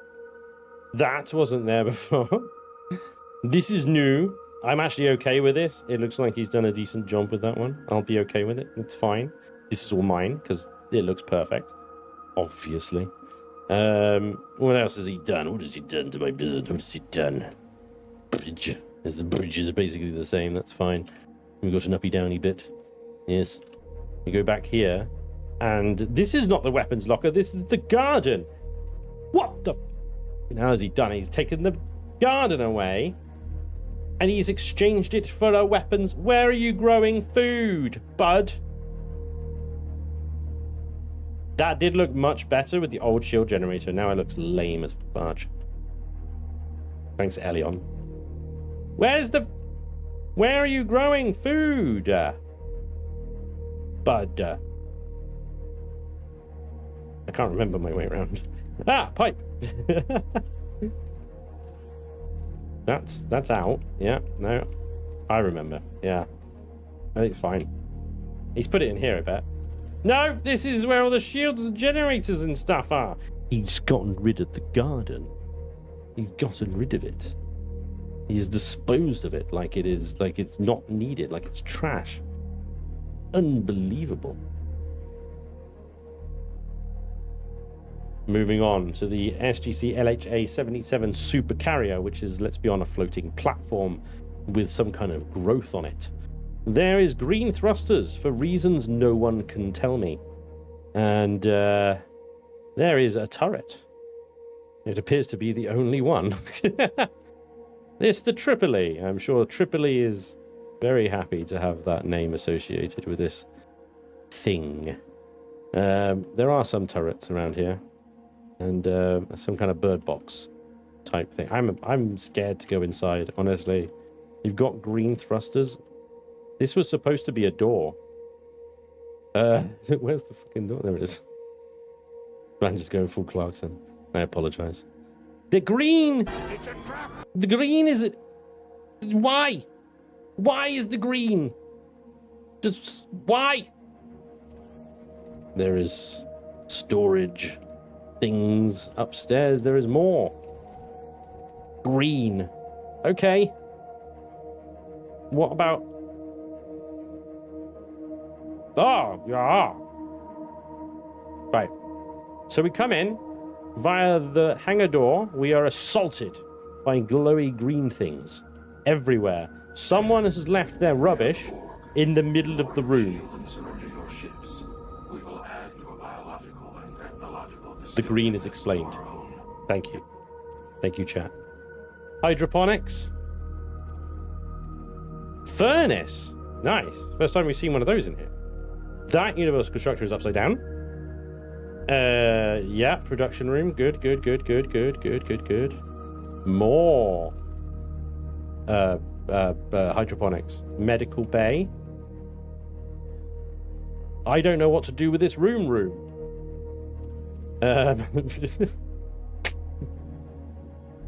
To the smoke pit. Smoke pit. I would assume the pit would have been down.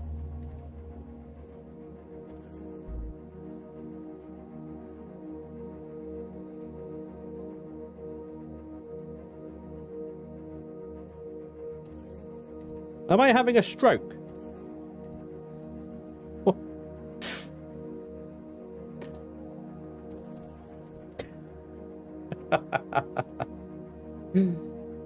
Right. Who submitted that one? I didn't even put that down in my notes. I have to find it now. Hang on. Whose are you? Whose are you? Combats. No. Scrolling.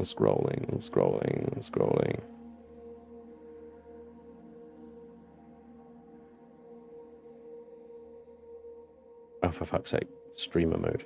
It's off. The Savage Pixels. I tell you what, Savage Pixels, is all that green. And rooms of I don't know what to do with those rooms. They have a cave troll. Ah, I love it. Thanks, Savage Pixels. The Cosmopolite by Skawusha.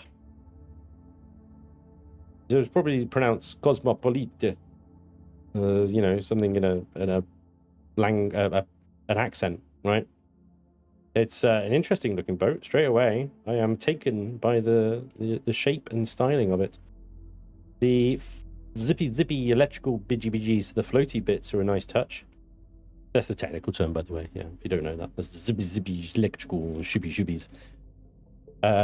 We have got laser drill module, remove red blocks, and the LCD. So yeah, you can have drills. That's nice. This double aspecting ramp thing leads us inside, but we're not ready for that yet. We haven't done the outside yet. The Cosmopolite. The nacelles. I have to say the nacelles are a little underwhelming. I feel like they could be bigger, and it would actually look better if they were slightly bigger. I don't know. They look a little bit too small. Like, take the Razor Crest as an example from Star Wars. The Razor Crest is a reasonably small ship. It has stupidly big engines on it. Massive freaking pods on the side of it. That's what we like to see. That's what we like to see. Think of the nacelles on the Starship Enterprise. Fucking massive. These little digging things here. They don't make it look like they go. They don't make it look like it goes, you know? It's supposed to look like a puddle jumper. It's cute. It is cute. And there's a lot of nice stuff actually here. I love the block shaping and the texture work is very nice. You've stuck with a single theme and a color, which is a relief. And you've pushed that inside as well, which is great. Hangar bay, bits and bobs. We got a clean path through up to the bridge, no mess in. Love that. The emergency exits out the front, nostrils here is interesting. I do like a bridge with nostrils. Why don't you like stairs? Why don't you like stairs though? Have you got a problem about stairs? Wait, give me stairs. That is a drill turret or a multi-turret. It's very lightly armored and lightly armed, isn't it? But it has, I think it has everything. Does it have a farm? I don't think it does. Constructor area. Repair platform. Shield boosting large things. I don't think it does have a farm. Oh no. Generator. Advanced. Plasma. Got lots of upgrades. Got lots of upgrades everywhere. Sorry, I'm just glitching through the hull. I'm just trying to quickly locate any kind of... No, advanced plasma. I don't think it does have a farm. I don't think it does. That's interesting. My daughter's home. Hello, sausage. Hi, what are you doing at home? Is Mum getting you a lollipop? Wow, you are so lucky. Come here. What are you doing home? Came back early. Come here, give me a cuddle. You came back early. Did nursery kick you out? No? Mummy brought me home. Mummy brought you home? Did she bring the boy home as well? Your brother, yeah? Because him didn't be He was not well? Oh dear. Oh, your brother not well? Oh, that's a shame. Okay, well I'll be down to see him soon, okay? Enjoy your lollipop. Okay, boy got sent home. Probably because it's too feckin' hot for him to be at nursery, I don't know. This was the one that was missing earlier, which is the emissary. And the emissary was by Moobear, submitted by Third Kind.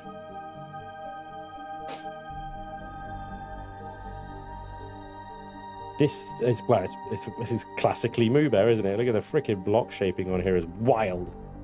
It's amazing. There's... Yeah, he's going for that sort of green with the yellow highlights. The greys, the blues are seeping in as well. Is this a hangar bay? Oh, wow, okay. They're like fighter tubes almost. Wow, there's a lot of hangar actually. It's quite pretty. Construction areas, shield areas. There's a farm. Remove 3 advanced generators to place up to 2 small fusion reactors. Awesome.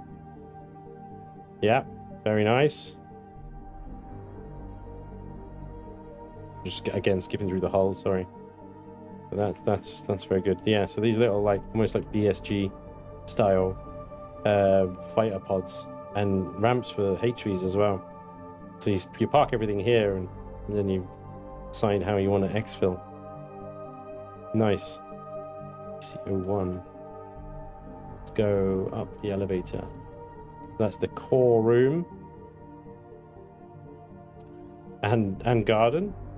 Core is in the greenhouse. Oh wow, look at this glass. Look at that. That's very cool. I did not notice that from the outside, but that's pretty sweet. So do we go up here? Oh my god, the garden is in here with the bridge and everything. How peculiar. Random. Lots of space on the hull for smaller vessels. It might be a bit tricky getting larger vessels on there, but this whole freaking ball thing on the back here, the shaping, the curviness of it, that's impressive. That is an impressive build, actually. I'll give it to Mubear on that one. Very impressive. Thank you, Mubear, and thank you, Third Kind, for submitting that one. Like I said at the beginning, the Icarus was a real perfect choice for mid-game CV. It served every purpose we have for a mobile base. It had the hangar space, it has the deck space, it has the farm plots, it has the production, it has the storage. That being said, there's a lot of ships here that would have done just as well. The Trinity would have murdered my eyes, but I think it would have been fine. The Exodus as well. A lot of these carriers and stuff would have been fine to use. Some, not so much. I'm not sure the Legionnaire would have really done particularly well. The Red Alert without a farm as well. Let's not even talk about that thing. But yeah, great choice with the mid-game CV, guys. The Icarus by J. Randall. Quick one through the mining ships to go with the mothership there. Obviously, because we got the Icarus, it had a Helios module in the back. So I asked you guys for a Helios module that doubled as a mining CV. And this is what you guys gave me. You gave me the Plutus M3 refit by Prime. It's a refit of a J. Randall Plutus, but modified and submitted by Prime. This thing was brilliant. It was fast, maneuverable. It had everything we needed. Have all the drills, warp drive, and there's a little shuttle and a small ship that we could quickly run from the capital, from the main ship. It worked really well.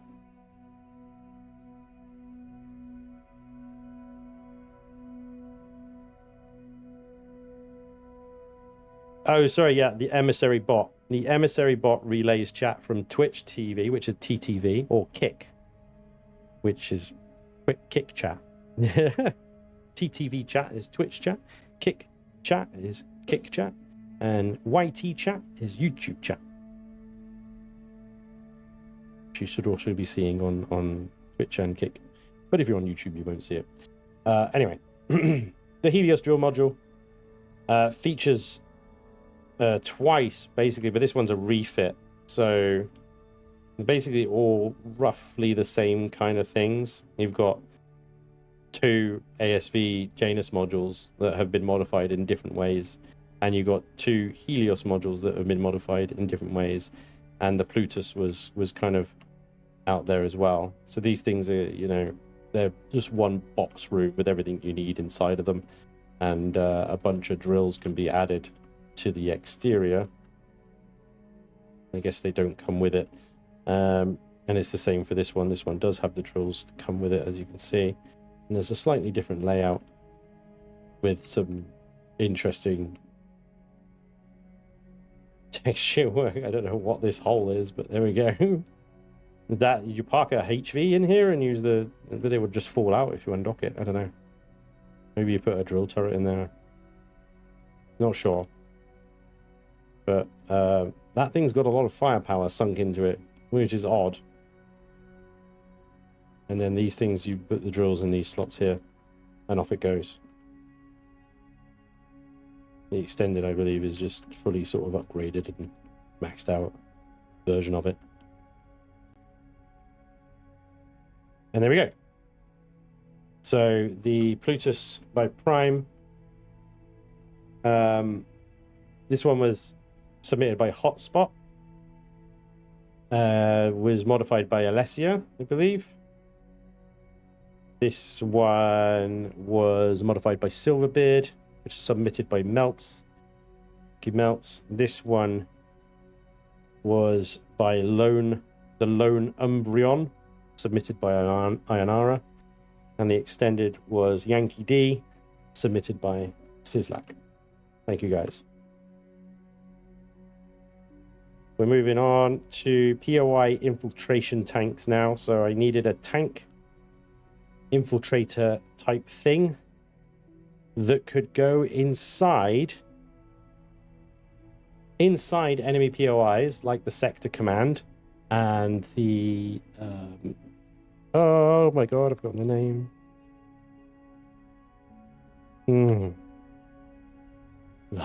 The name escapes me and I can't remember the name.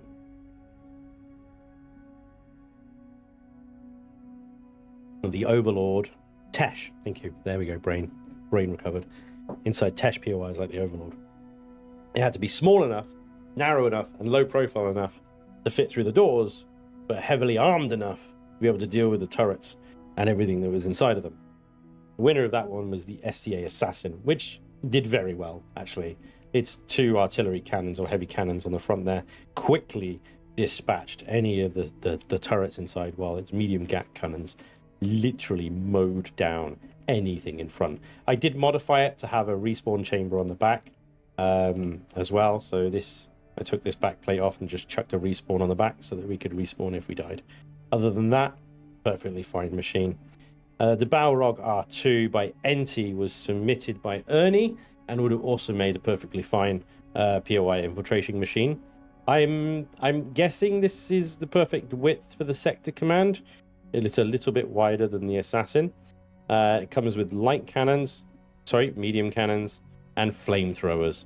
The flamethrowers are very good at clearing a room very quickly of Zeraxian or whatever scumbaggery that happens to be. This is massive flamethrower unit on here. The only problem with the flamethrower is that their ammunition is incredibly heavy. It takes up a lot of volume. So you can carry less ammo overall over, say, GATs. Just take longer to kill ground troops because you have to, aim. But, the ammo is a lot easier to handle. Everything in the back of this thing as well, as we'd expect from an NT build. Yeah. Really, really good. The Intruder by me, submitted by Trekker. This was my attempt at a sector command infiltration vehicle of some kind. This is version 2, Reforged version, with the cannons, the laser turrets to keep the shields down. And that was it. I think I had to take some weapons off of it to keep it under CPU maybe, because it's quite shield heavy.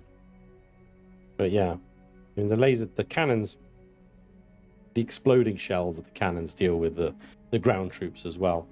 The Gatling Joe, this is by Movado, submitted by Hotspot. Thank you, Hotspot. This would have been very interesting to use. It's a starter HV. It's one of those little runarounds. It's got the repulsors and everything. Even the boxes on the outside. It's got the carbon blocks you replace, like little wheels. and 2 GATs. 2 light GAT cannons on the top. This would have been basically impossible. I think this would have died very, very quickly had we had to take this into the Overlord or the Sector Command. It doesn't have shields. It would have just blown up. Still, could have been funny. But yeah, thank you, Hotspot, for that one. Trying to get me killed, I guess. Life Force submission. This one is the Combat Pod, which is a very weird-looking build that Life Force has put out. It has boosters, docking pads, hover engines, everything kind of, I suppose, you need to go through a door. It is wide enough or narrow enough to go through a door, like a normal door. Unfortunately, it's too long to then do anything with once you're inside. Can't turn it around the corridors or anything like that. So it's a really weird machine. But it's quite funny. But yeah, I'm not sure what Life Force was smoking when he did that one. I'm sure. I mean, if some people get use out of it, correct me, please. But what? Assassin is German, so you have to shout it. All right, screw. Thank you very much. Yeah, Assassin. This is not a infiltration vessel. This was the Sector Demolisher by Claudia, who missed the memo. This is actually, believe it or not, an SV. It's not even an HV. This is an SV. It's a combat SV, which is designed to look like a tank. So I'm sure it does a devastating amount of damage to whatever you pointed at with these 4 heavy railguns and 3 laser gamma pulse lasers. And then these things have a range of 520 meters. I thought so. I thought they were pretty short range. They do devastating amounts of damage to the shields, but you do have to get up close and personal with them, with whatever you're shooting. Anyway, that's an SV. This thing is the SGC Chant. This is also by the Savage Pixels and is also not a POI infiltrating vessel. As you can see, it's enormous and reminds me of those old World War I tanks, you know, with all the guns on the sides. Bang! It's got 4 cannons though, and it would, yeah. It would do a lot of damage to things outside the POI, but it wouldn't be able to get through the front door. Sorry, right. Then we're on to the Dakar Dog. This is by Big Feet. The Dakar Dog, as the name suggests, features heavy Vulcan cannons, which are excellent at most things, and a light laser cannon in case you do need to get the shields back down again. The heavy Vulcans. Yeah, I mean, we refitted them to the Hornet, and they took care of business most of the time. Everything else we need is in the sides. There, I'm hoping this isn't too wide to fit through the doors of a sector command, but it certainly looks like it's the right height, and I do like the prospect of having 2 Vulcan cannons inside a sector command. I think that would be hilarious. Finally, the Tic Tac, and this is by Shinobi. And this has got little bumpers around the bottom here, which I think are really cute. Just in case you weren't sure it was a hover vessel. But those little bumpers are there to protect some of the more important innards and stuff, which I love. And he's got 2 heavy cannons to deal with business, along with medium GAT cannons and a medium GAT turret. The core is fully exposed on the roof, though, which, given the turrets and stuff are on the roof of the sector command, is a bit of a risk. And it would probably bury that core a little further than just the roof if it was me. But thank you everybody who submitted or built and submitted combat HVs. The assassin did very well. It did everything we needed it to do, so it was a perfect choice by you guys. Well done. Excellent stuff. Moving on. Combat CVs is next. Combat Capital Vessels. The winner of the Combat Capital Vessels was the Armageddon, which by another build by NT. The Armageddon is a very interesting build to get to grips with. I had never flown a combat vessel quite like it ever before. It is probably one of the most unique things I've ever piloted. In fact, it required a video tutorial from NT himself to show me how the fuck I need to be using this damn thing, because I was doing it all wrong and putting holes in his ship. And it is a beautiful ship. Very, very, very nicely crafted. But yeah, it's wild. It's wild. It did the job very, very well once I figured out how to use it and got some upgrades in there. But yeah, those 4 heavy cannons rip shit apart. We could have had the Starcadian V2. This is by Artemis Roge. It was submitted by Prime. Like most Artemis combat vessels, it features a long shaft and some very heavily armored balls at the end. In the Starcadian's case, these balls take the form of plasma batteries, which, as we've discussed earlier on the stream, are very good at doing pretty much everything. They're not as effective against shields as, say, lasers, but they are effective against shields. They're not as effective as dealing with hull or blocks as cannons, but they are effective against hull and blocks. So, you know, you don't have to split your CPU. Yeah, he steps his hull up as well really nicely on Artemis build, so you can really stack the turrets on here and increase the amount of damage output. The nose that he builds is generally stacked full of decoys and things that draw the attention of enemy turrets, such as generators, weapons, and thrusters. The enemy would have to eat through all of this armor and all of these decoys to eventually reach anything important or vulnerable, such as shield generators and stuff like that. And sometimes Artemis does front load the core as well.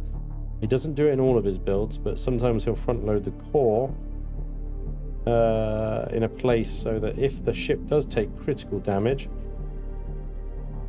it becomes decored and subsequently stops taking damage after a short time. When the AI realizes that it's decored and they've won and they can go away. Anyway, the Starcadian would have been an extremely effective combat vessel. I have no doubt of it. Yeah. I don't know what else to say about it. It's just, if you want to win, there you go. Yeah, if you want to win, go to Artemis Rouge. Simple as that. Next is the Kamazots by Pakal. The Kamazots Light Core 9 CV. So lots of upgrades in mind. This looks like a ammunition battery, doesn't it? An ammunition thing. But lots of hard points here. There's not many turrets on this thing by the looks of it. It looks like you're supposed to upgrade it with some cores first and then add the turrets to it. I would guess this used to be where solar panels went, but I'm not sure. Maybe something does dock there. It's a very good looking boat. It's very smooth textured. I'd swap that out, to be honest. If that was me, I'd just put an orange stripe down there. I'd get rid of that texture. I don't think that texture really works on the outer hull personally, but there we go. Yeah. Idle mode engaged. Thrusters off. The LX2 and MX4 off. Scanners off. Interesting. So this thing is designed to use MX4s and LX2s.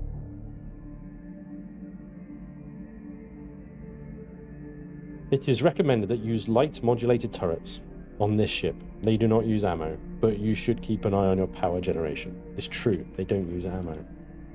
But yeah, you want to fit a fusion reactor, ideally.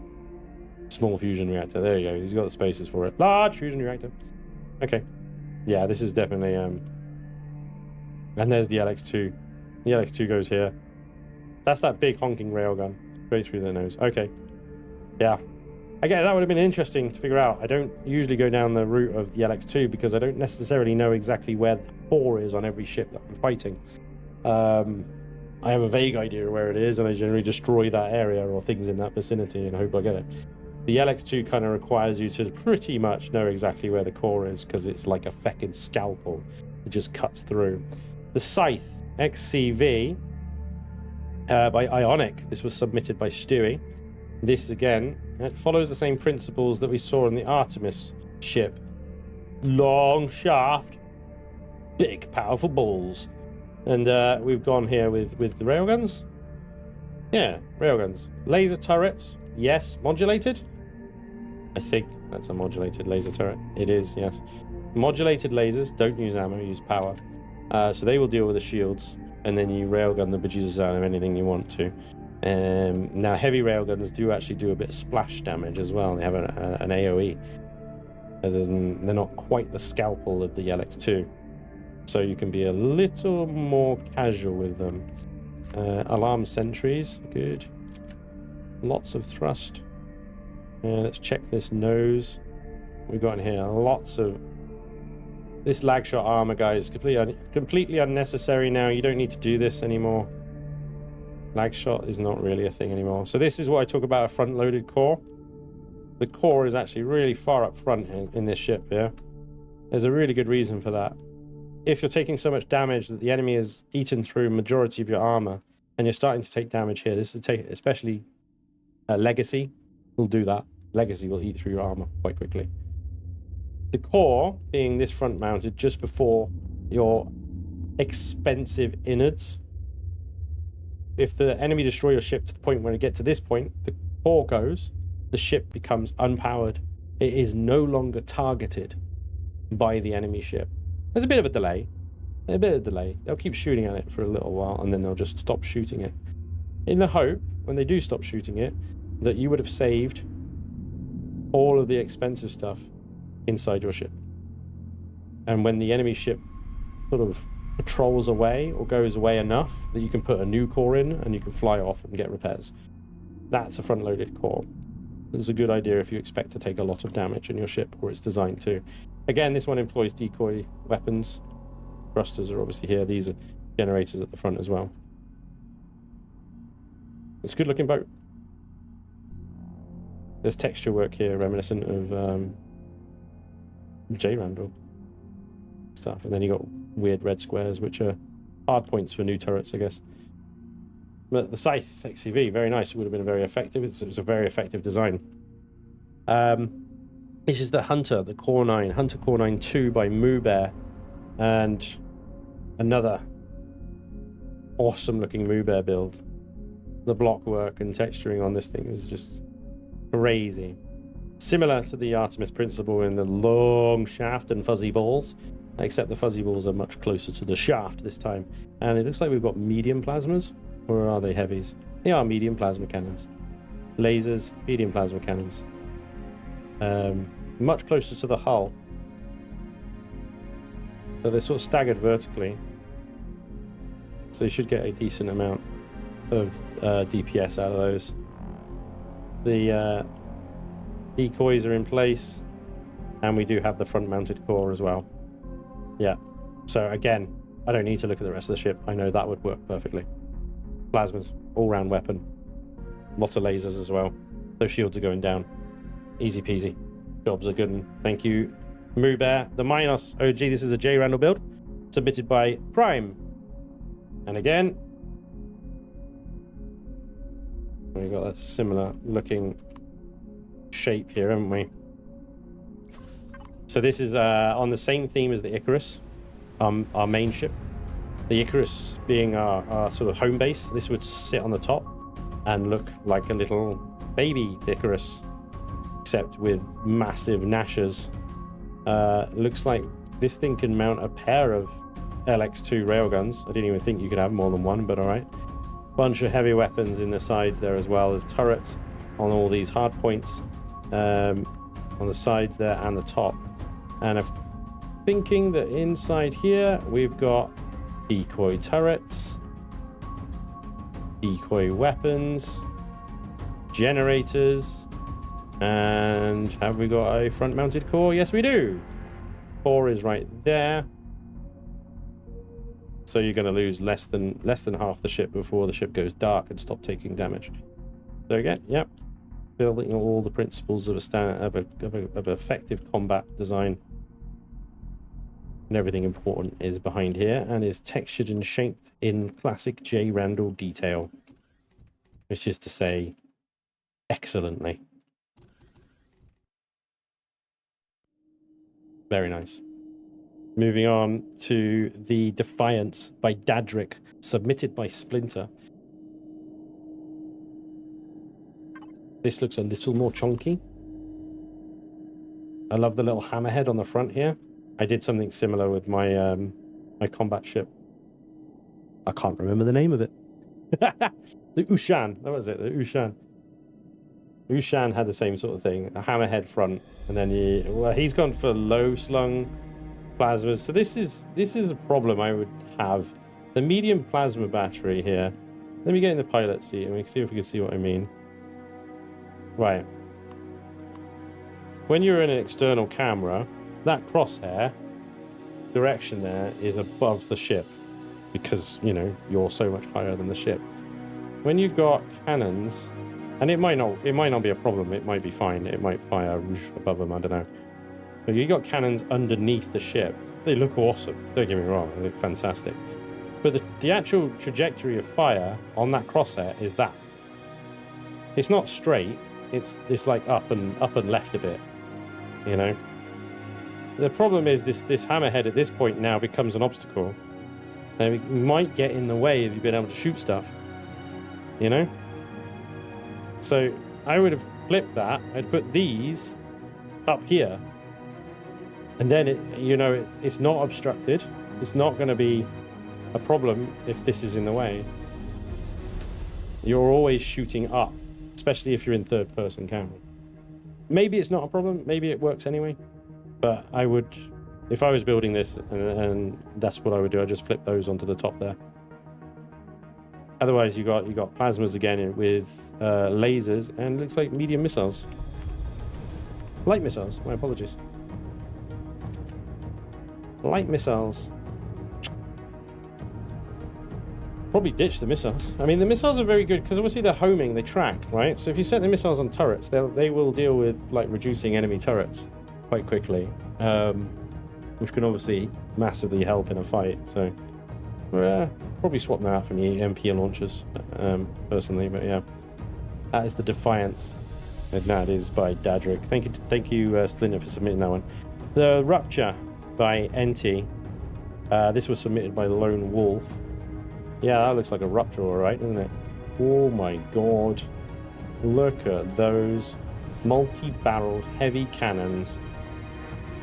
Yeah, so this one's different. Like, you've still got the long shaft, but it is done differently. Boom.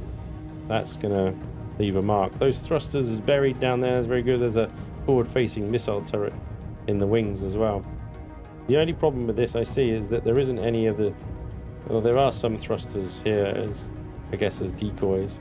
There is not a lot of armor here, though. Like these side things, whatever you want to call them. There is stuff in here. Going to get eaten through very quickly. And incoming fire is going to focus on those cannons. But if the incoming fire is coming from the left and the right side, it's going to hit these shields. So it possibly could be quite a good armor tank. Look at the artillery guns on here as well. We very rarely see that. Lots of really heavy hitting. We're not going to leave much ship alive, basically, is what this thing does. It destroyed stuff over there. It just makes things go away. That's this ship. Brilliant. This one's got a hangar bay. Wow, decent sized hangar bay. This isn't just a combat vessel. This is a carrier vessel. This is an all-purpose kind of multi-role vessel. And a big radar as well. Look at that. Yeah, wow. Yeah. Nothing like having a little balcony with a bench underneath a huge ion thruster. Interesting choice. Wow. That's just open. NT builds, like they freak me out sometimes. That looks like a Helios module goes in there, maybe a little repair module or something. Yeah. Very interesting build. Everything's like tucked away, nooked, and wow, yeah. There's so much detail in an NT build. Like, it's really easy to just miss so much, like, that he's done, and just hiding stuff everywhere. The Achilles by LD. The Achilles is covered in sentry guns. It has an enormous amount of DACA. Enormous amount of DACA. That is going to take care of a lot of drones, I'm guessing. A lot of drones are going to go bye-bye very quickly with that amount of DACA. We've got, what are these, medium? No, heavy, triple heavy plasma cannons. So just two of them. Oh no, there's 4 there. 4 heavy plasma cannons there, alongside all of this point defense. Kind of floating, but I guess that means you can have another one underneath it when you get the time for upgrades and stuff. And then up here we've got weird floating barrels, and lasers. I guess these are all placeholders for other turrets and stuff. But yeah, plasmas, the multi-role weapon of choice. It's perfectly good. Fine choice.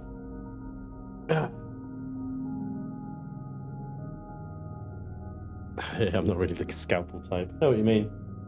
They said I'm the same. I don't know where the core is necessarily. I just want it gone, maybe.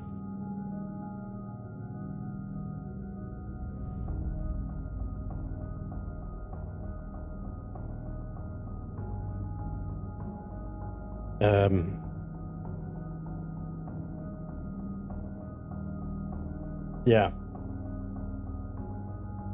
Let's put a look inside the nose here. Okay, so there's a lot of Xeno armor, and you've got the decoy turrets, weapons, and thrusters. Turret there, and front-loaded core. The front-loaded core is a little bit high up. I'm guessing if you're targeting, if you're looming above things, but normally if you're in third person, again, I'll show you. If you're in third person, what you're fighting is usually in front and above you, which is why you have like all the weapons on the top quarter. So to have your core on the top is a bit weird. If you were tanking POIs, like a ground pounder side of things, having the core on the top makes sense. Yeah, interesting choice. But, there's a turret under there as well. I wonder if that's like a multi-turret or something. That's a boarding room? Is it? Oh, crikey. Right, yeah, it's the little ones. There's some alien hieroglyphs in here. I don't know what's going on. Big generators at the back. Makes sense. Yeah, everything's kind of squished in. There's no room for niceties or anything like that. It is a pure combat vessel. That is it. Right, so next is the Void Stalker, and this is by Savage Pixels as well. And we got the dual medium plasmas there. It's plasma, yeah. Nom nom nom nom. The teeth. Light laser cannons. More dual mediums, more light laser cannons. So if you've got the medium plasmas.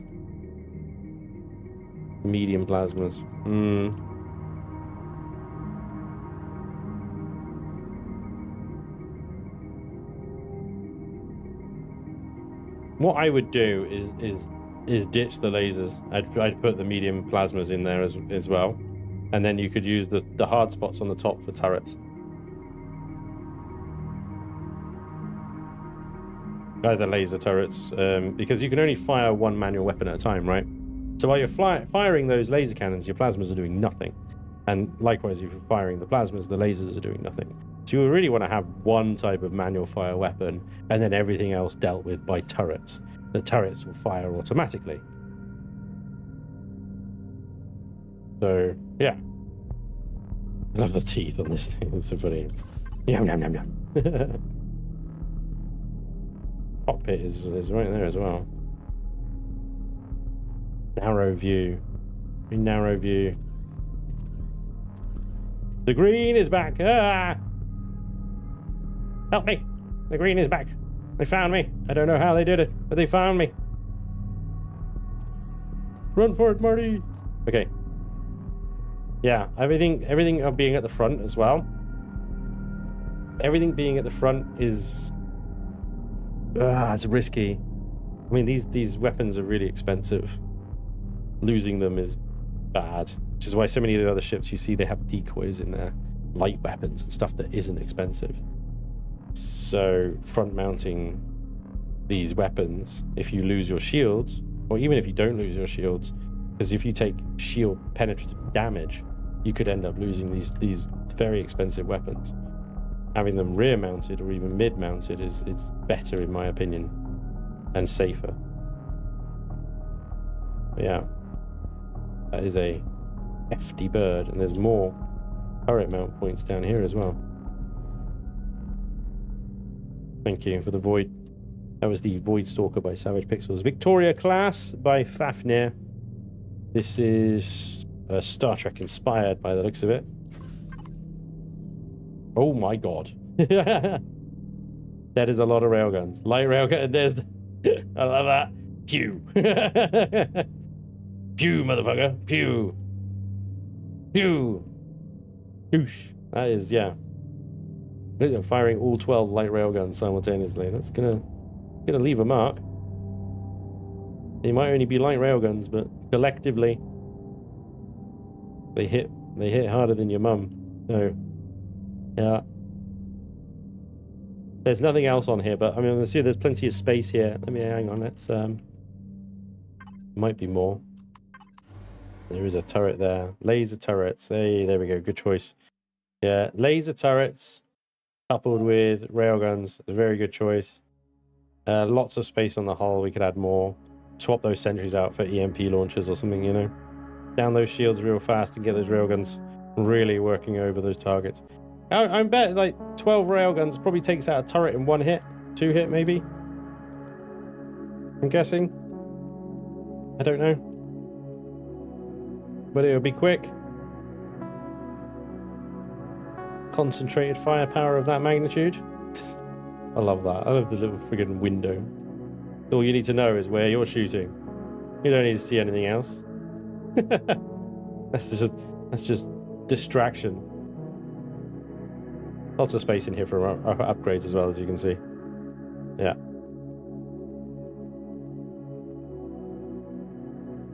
I like that. It's like a mining ship for enemy ships. You just mine through the enemy ships. This looks like a stand build. This is the Curves 900. It's submitted and built by Bobo Baldi, but it's clearly a stand build. I think it is a modified stand build. Stand 2112. Yeah. Just grab some more fuel. Fuel set. Yeah. So we have power on that one. There we go. Yeah. The modified stand, but I don't know why you've gone with red thrusters with a green hull. What is wrong with you? Just stop doing these things. It's really upsetting me. Really upsetting me. Again, long shaft. Big fuzzy balls. Decoys in the shaft. And front mounted core. Room from here for all the shield bits and bobs. And the expensive stuff. And lots of colours. Lots and lots of colours. Fusion reactor as well. Yeah. And then of course all the weaponry goes on out here. And what, none by default, so we get to choose what we mount on this thing. But yeah. Like all ships that follow this sort of same principle, they'll work. They'll be really effective. So a little bit different. The Halo Acheron Core 9. This one was submitted by Mab Deno. Thank you, Mab.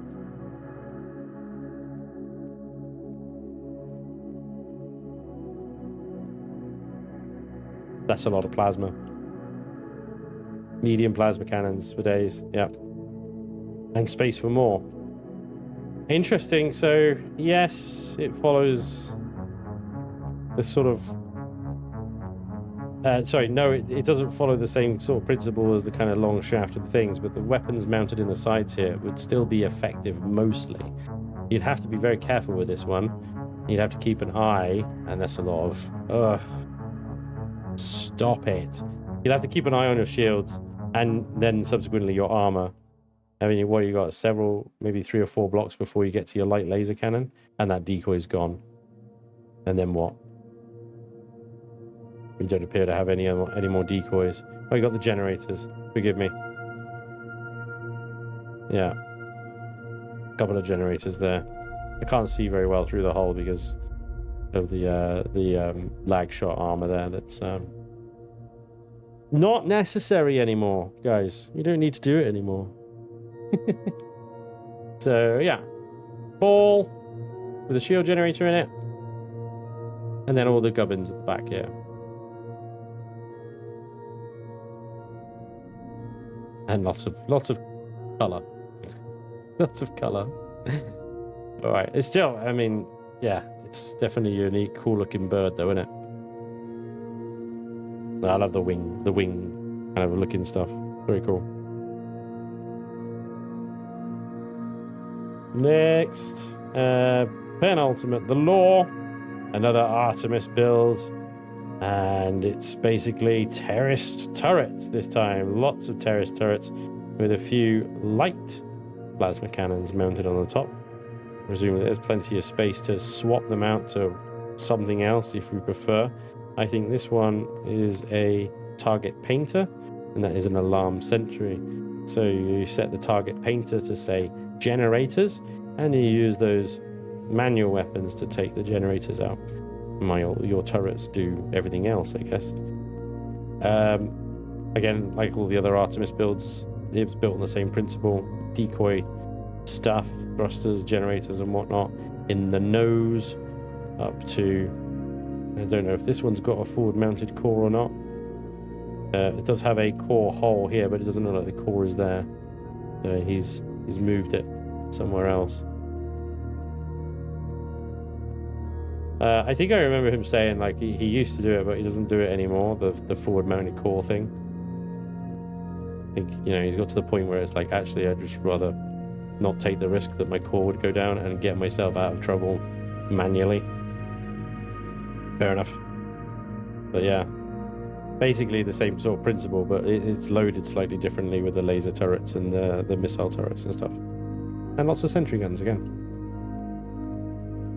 The lore was submitted, it's obviously by Artemis Rouge, but it's submitted by Hotspot. Thank you very much. The Armageddon, obviously, was the ship we looked at first. The Severance by Dalion, our last and final ship. The Severance looks like it's... it missed out on the texturing and painting side of the build. That is a chunky monkey.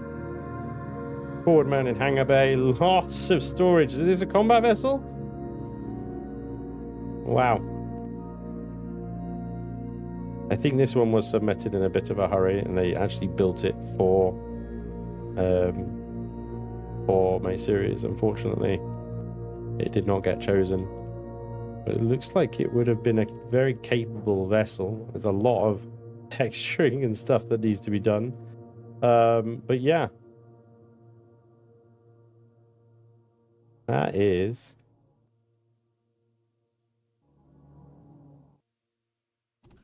my god. Sorry, let me go through the nose. Nose is just turrets because it's the nose is hollow. You got again a lot of lag shot, guys. It's not necessary. Lag shot is not necessary anymore. There's a thruster. So there's nothing decoy in the nose. You've got front-mounted turrets here, which are going to die first. And that looks like most of your firepower, you know, if you've not added stuff in these slots here. I definitely think it's combat capable, but because it's trying to be also some kind of carrier and home base ship as well, it's going to be less capable of combat. You know what I mean? For every other function you give a ship, the less primary function it serves, if that makes sense. You know what I mean? You want to dedicate all that CPU to one purpose. When it comes to a combat ship, that is combat. Lag shot is where you place blocks inside your armor that have air gaps in them. So if you place a line of blocks, you place a line of blocks and you go inside these blocks, they all turn invisible, basically. You can't see the next block. What lag shot used to be, what lag shot explained or whatever, was a shell. Say I'm a missile traveling towards a ship here, and then there's a lag spike. The server recalculates the ship's position, the missile's position, to here. And now the missile is inside the block of the ship. And as you can see, there's nothing physically in my way. And as a missile, I can just carry on traveling through the ship. So you could have a line of blocks, and on the end of that block, so you could have a generator that the missile was originally targeting. Suddenly, that missile has managed to transport itself through 8 layers of armor and instantly destroy the generator. That's what lag shot is. It used to be a big problem in PvP. I'm sure it probably still happens a little bit in PvP during laggy sessions. In PvE, however, it is almost completely extinct. It doesn't happen anymore. So lag shot armor is these sorts of blocks.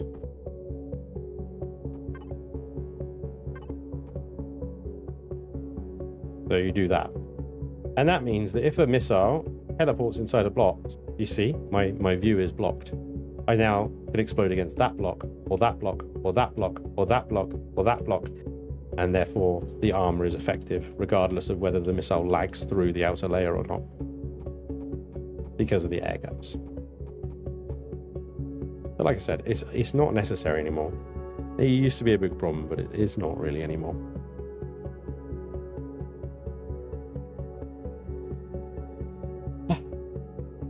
There we go.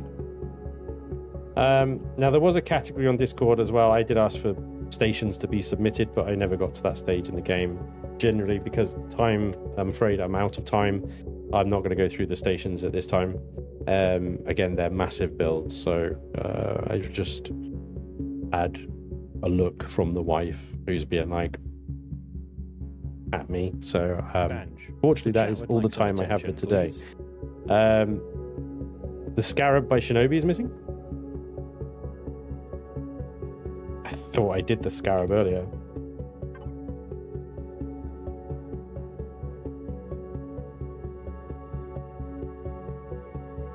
It is on my list.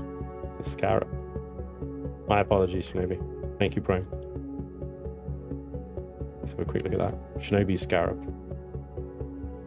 It's on my list. I just didn't spawn it in. Fuck me. Look at that. Yeah.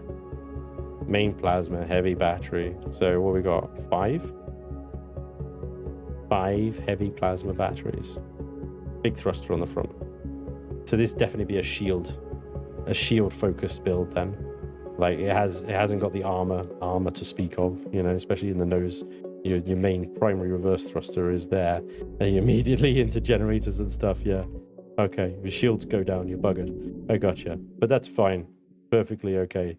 Build strategy. It's a good looking beast. I actually don't mind the green glowies on this one, because they're not on like really dark backgrounds, so it's less. Yeah. Right. I do really have to go, I'm afraid, guys. But thank you, everybody, once again, for submitting all the builds that you did, building them, or just submitting them. Thank you for watching the series as well. I hope you enjoyed. I am sorry that I am bringing it to an end. If you want to know why, I do explain that at the beginning of this stream. And Empyrion will be back. Don't worry, it's not gone forever. It's just that I'm burnt out on it and I need a break. So they will be back at some point. Big thank you to Mark for the donations today. Thank you all for the subs, the resubs, and the memberships and in between. Thank you for bearing with me as well. It was a lot to get through, and somehow we managed it with a little bit of an overlap. So thank you very much, everybody. I'll be back tomorrow. Hopefully I'll see you then. Until then, enjoy the rest of your day. Thank you so much. Be well. Take care. Bye-bye.